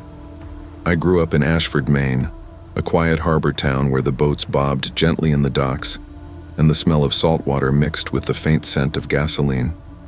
It was the kind of place where everyone knew your name and your business, but somehow the nights always felt peaceful. At least that's what I thought. My parents had split when I was 11, and I lived with my mom in a small weathered house at the end of a dead-end street. The kind of neighborhood where streetlights flickered on uneven poles and leaves rustled in the summer breeze, but where a kid could ride a bike down the block without much worry. My mom worked 2 jobs, mostly at the diner on Main Street, so I got used to being home alone, especially in the summer when school was out and the nights stretched long and lazy. That July was unusually hot, sticky even for Maine, and the summer felt endless. I'd spend most evenings sketching in my art journal, my window cracked open to let the salty air in while the boats made their soft clinks at the harbor down the road. It was the perfect way to unwind after a day spent helping out at the diner or wandering the town with friends. But lately, the quiet felt different. Earlier that month, the local news ran a story about prowlers caught sneaking around houses late at night. The footage wasn't clear, just dark silhouettes shifting near backyard windows, but it was enough to unsettle the neighborhood. My mom dismissed it, saying it was probably kids messing around, but I couldn't shake the unease. The day my mom had to work a double shift, she reminded me as she left, "Lock the door behind me and don't leave your art stuff all over the couch. I'll be back before midnight." I smiled, waving her off. "You got it. I'll be fine." She kissed the top of my head and closed the door behind her. Alone, I settled on the couch with my journal, the faint hum of a ceiling fan overhead, the room bathed in the golden glow of a late summer evening. I didn't realize that night would change the way I saw my home forever. The hours passed slowly. I was lost in my sketches, boats, harbors, the cracked wood of docks. The breeze blew through the slightly open windows, lifting the curtains in gentle waves. Somewhere, a seagull cried out, sharp and distant. Around 8:40 p.m., I heard it, soft, metallic, a click. It wasn't loud, just enough to make me stop mid-sketch. My heart gave a little jump. "Probably just the bathroom window," I muttered to myself. The wind had been picking up earlier, and I figured the latch must have popped open. I texted my friend Luke, trying to lighten the mood. Me. "Think the wind popped my window open." Luke. "Or a seagull broke in. Wear a helmet." I laughed quietly and went upstairs to check. My room was at the end of the hall, past the bathroom, and I could hear the faint hum of the streetlight outside filtering through the window. When I pulled back the curtain, my stomach dropped. The window was open wider than I had ever left it. The sash tilted, the cool night air rushing in. My fingers trembled as I reached for the latch. It was flipped down. The window had been unlocked. I locked it back with a click and closed the curtains fast, trying to shake the feeling creeping up my spine. Maybe someone had been around earlier and forgotten to close it properly. Maybe the latch had loosened on its own. I tried to tell myself all these things. Back downstairs, I tried to focus on my drawing, but the silence felt heavier. The shadows around the room seemed thicker, darker. Then about 10 minutes later I heard it. The kitchen door handle jiggling softly, the scrape of metal against metal. Not a forceful shake, but a deliberate test. My breath caught. My phone buzzed, Mom calling. Relief flooded me. "Hey, Mom," I whispered. Silence. Then a voice. Not hers. A man's. "You shouldn't have closed the window." I dropped the phone, heart pounding like a drum in my chest. Without thinking, I bolted for the front door. I fumbled with the deadbolt, my fingers slick with sweat. The door wouldn't unlock fast enough, my whole body shook.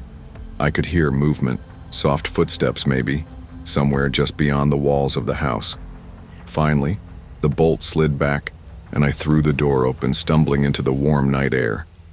I ran barefoot across the porch, down the cracked steps, and pounded on my neighbor's door. "Mrs. Whitman, please," I cried, banging hard. After what felt like an eternity, the door creaked open. Her eyes widened and she pulled me inside without a word, locking the door behind me. She called the police immediately. I sat on her couch, trembling, trying to steady my breathing. Outside, the world seemed oblivious. Crickets chirping, a dog barking in the distance, but I knew I was no longer safe in my own home. When the police arrived, they were calm but serious. They went through the house with flashlights, checking every window and door. Outside, they found muddy footprints on the roof above my bedroom window. Somebody had climbed up the trellis, slipped the latch earlier in the day, and waited for nightfall to come back. It felt like a nightmare I couldn't wake up from. The next week was a blur of police reports and repairs. Mom installed bars on all the windows, changed locks, and bought a security system. The house felt less like home and more like a fortress. I didn't sleep well. Every noise startled me. The creak of a floorboard, the whistle of the wind through the cracks. I kept my curtains drawn tightly and my phone close at hand. Even during the day, I felt watched, as if eyes lurked just outside the frame of my vision. My sketches suffered. My art journal, once a source of comfort, now felt like a reminder of what had happened. Some nights when I tried to draw, my hand would freeze mid-stroke, imagining the shadowy figure on my roof, the man who had come so close. Mom tried to reassure me. Everything they can. "You're safe now. It was just one person, and the police are doing." But it wasn't that simple. I wasn't safe. Not really. Years later, I still live with the memory of that night. I'm older now, moved out on my own, but I never leave my curtains open after dark. Sometimes, when I'm sketching in the quiet of night, I hear that faint metallic click, the sound of a latch being released, and my hand freezes, pencil hovering over the page. I've learned that safety isn't just about locks and bars. It's about awareness, trust in your instincts, and never taking your security for granted. That night taught me something important. Danger doesn't always come with a shout or a forced entry. Sometimes it slips in quietly, through an unlocked window or a moment of carelessness. You can't always see the threat, but you can prepare for it. Safety is a responsibility we share every day, whether we live alone or with others. It teaches the importance of vigilance, trusting our instincts, and taking simple precautions seriously. Most importantly, it shows that even when fear tries to control us, courage and preparedness are what keep us safe. I was 13 the autumn the rain really started to settle in Oregon. Fairview was one of those small towns that felt like it existed mostly to hold its breath until summer, when tourists came through on their way to the coast or the mountains. The rest of the year, it was a quiet place where everyone knew each other, or at least thought they did. My little brother Ethan had just turned 10 that year. We shared a room in our 2-story rental at the edge of town, the kind of place that creaked in the wind and smelled like damp wood. The woods behind the house stretched thick and dark, swallowing the weak light of the street lamps, and I hated how the shadows gathered there like they belonged to something watching. Mom worked evenings at the grocery store, pulling shifts that kept her gone past bedtime. Dad hadn't been around for years, so it was just us. We kept things simple: school, homework, and the small escape of our weekend rituals. That Friday night was special.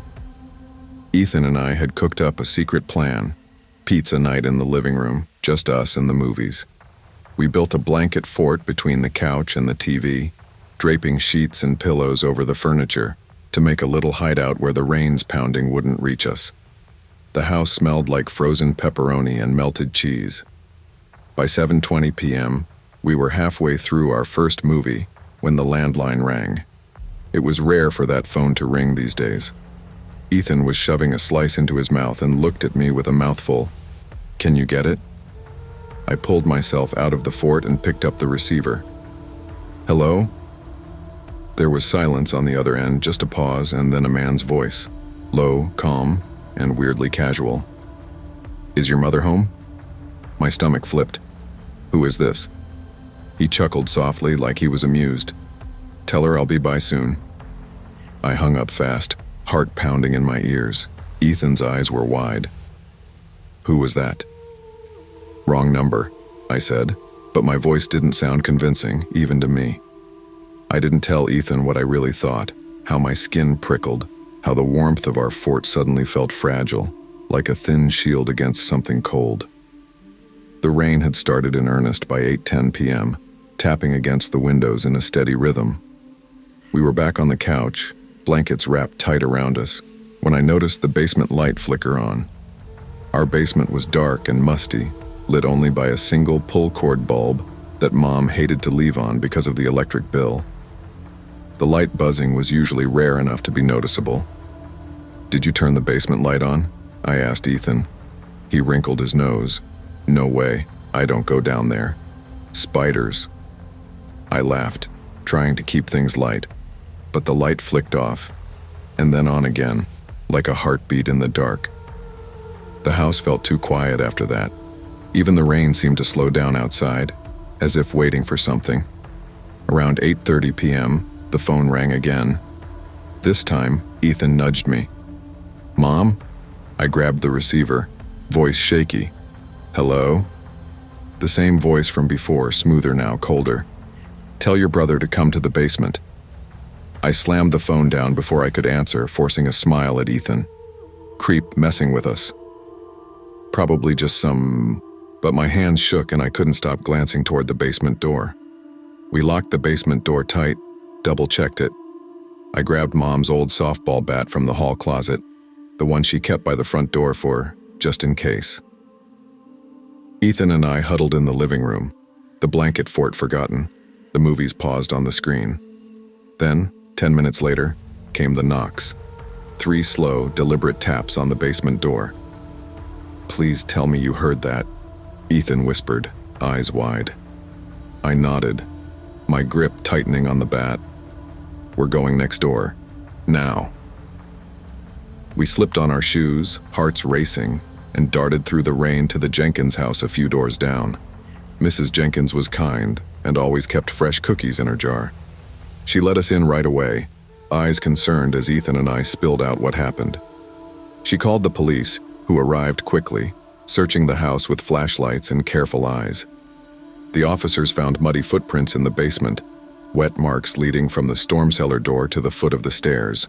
The cellar door was outside, a heavy wooden trapdoor hidden behind a row of bushes. Someone had pried it open and slipped inside, waiting. The idea made my skin crawl. Whoever it was, they had been inside our house while we were just feet away. The officers reassured us as best they could. Outside cellar door was definitely tampered with. "No signs of forced entry inside," one said. But the mom came home late that night, pale and worried. She replaced the basement lock the next day, installed extra security, and made sure the basement light stayed off. Ethan wouldn't sleep downstairs after that, and I couldn't blame him. Years later, I still remember that night vividly. Every time I see a pull-cord light bulb, I'm transported back to that basement. The dark, the soft knocking, the sound of rain outside. It wasn't just a scary night. It was a lesson about safety, about trusting your instincts when something feels off. We learned that threats don't always announce themselves with loud crashes or shouting. Sometimes they come quietly, slipping through cracks and shadows, and you have to be ready. The basement light taught me that fear can live in the smallest details, And that caution is a form of strength. Safety isn't guaranteed, but it can be protected through vigilance, trust in our instincts, and taking simple precautions seriously. It reminds us that fear is natural, but it doesn't have to control us. By facing our fears with preparedness and awareness, we can keep ourselves and those we love safe, even when danger hides in the quietest places. I didn't expect much when Mom asked me to head out to Uncle Ray's old farmhouse in Pine Hollow, Missouri. I was 17, just finishing up summer before my senior year. Mom was busy selling the place, and she wanted me to clear out whatever personal stuff was left before the realtor showed up. I figured it would be a quiet week, just me, the house, and the overgrown fields.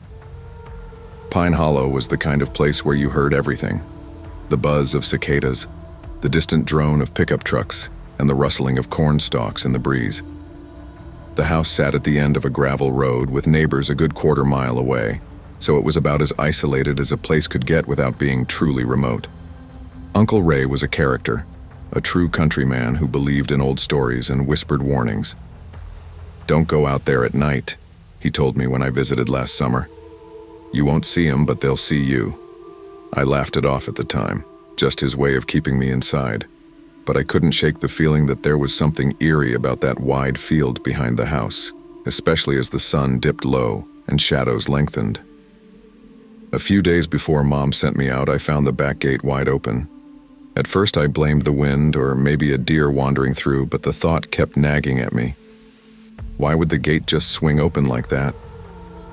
That Sunday, August 14th, started hot and humid, the kind of day where the sweat sticks no matter how much you wipe it off. Mom called me late in the afternoon just before she left for the city. "You sure you're okay out there by yourself tonight?" she asked, her voice full of worry. "I'm fine," I said, glancing at the field glowing orange in the late light. Uncle Ray's tools. "Just boxing up some of—" "All right, just lock the doors. The realtor's coming tomorrow morning." She sounded tired, maybe a little distracted. After dinner, I settled into the creaky old armchair in the living room with a paperback and a mug of iced tea. The house smelled like dust and aged wood, and the sounds of crickets and frogs seeped in through the open window. Around 8:20 p.m., the gravel driveway crunched softly under footsteps. I peeked through the front curtains, expecting to see a car or someone coming home. But there was nothing, just the empty shimmer of heat hanging in the air, the field stretching wide and still. At 9 p.m., the night grew quieter. The crickets stopped chirping, and the only sound was the rustling of the corn stalks, which suddenly felt alive with something unseen. That's when I saw him. He was standing at the far edge of the cornfield, where the rows ended and the wild grass began. The figure didn't move, just stood with his arms at his sides, facing the house. At first I thought it was a scarecrow, old and forgotten, but when I locked the back door and looked again, he had moved closer. Now he stood beside the wooden fence, his gaze fixed in my direction. I felt a chill despite the thick Missouri heat. I pulled my phone out, hoping for a call or a text to distract me. Instead, it buzzed with an unknown number. Hesitating, I answered. A calm, male voice said, "You left the back gate open again." My throat tightened. "Who is this?"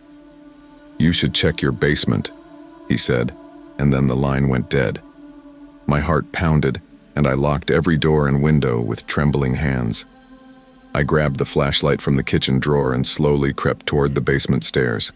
The basement smelled like damp earth and musty wood, colder than the rest of the house. I swept the flashlight beam across the cluttered shelves and boxes. Near the storm cellar hatch in the far corner, I saw it. Fresh, muddy boot prints pressed into the concrete floor. They led toward the stairs. I swallowed hard and bolted upstairs, grabbing my keys and throwing on my jacket. I told myself I was overreacting, but every hair on my neck stood on end. I drove down the gravel road to the nearest gas station, the one with the flickering neon sign, and waited. The county sheriff arrived soon after, a tall man with a calm, serious face. We drove back together. The field was empty, no sign of the figure. But when the sheriff pointed out the footprints circling the house, my stomach dropped. The footprints weren't just coming toward the house. They circled it more than once, as if whoever it was had been watching me for a long time. The sheriff tightened the locks and promised increased patrols. I didn't spend another night at that farmhouse. The realtor sold it quickly after that, and I moved back home. Even now, years later, whenever I pass an open field, I can't help scanning the edges, looking for a still figure watching in the shadows. That summer taught me something about fear and silence, about how some dangers don't shout. They wait quietly. Vigilance is key, especially when we feel alone or vulnerable. Danger can come from the quietest places and in the calmest voices. Trust your instincts, respect your boundaries, and never ignore the small signs that something is wrong. Safety comes not just from locks and lights, but from awareness, preparedness, and listening to the quiet warnings before it's too late.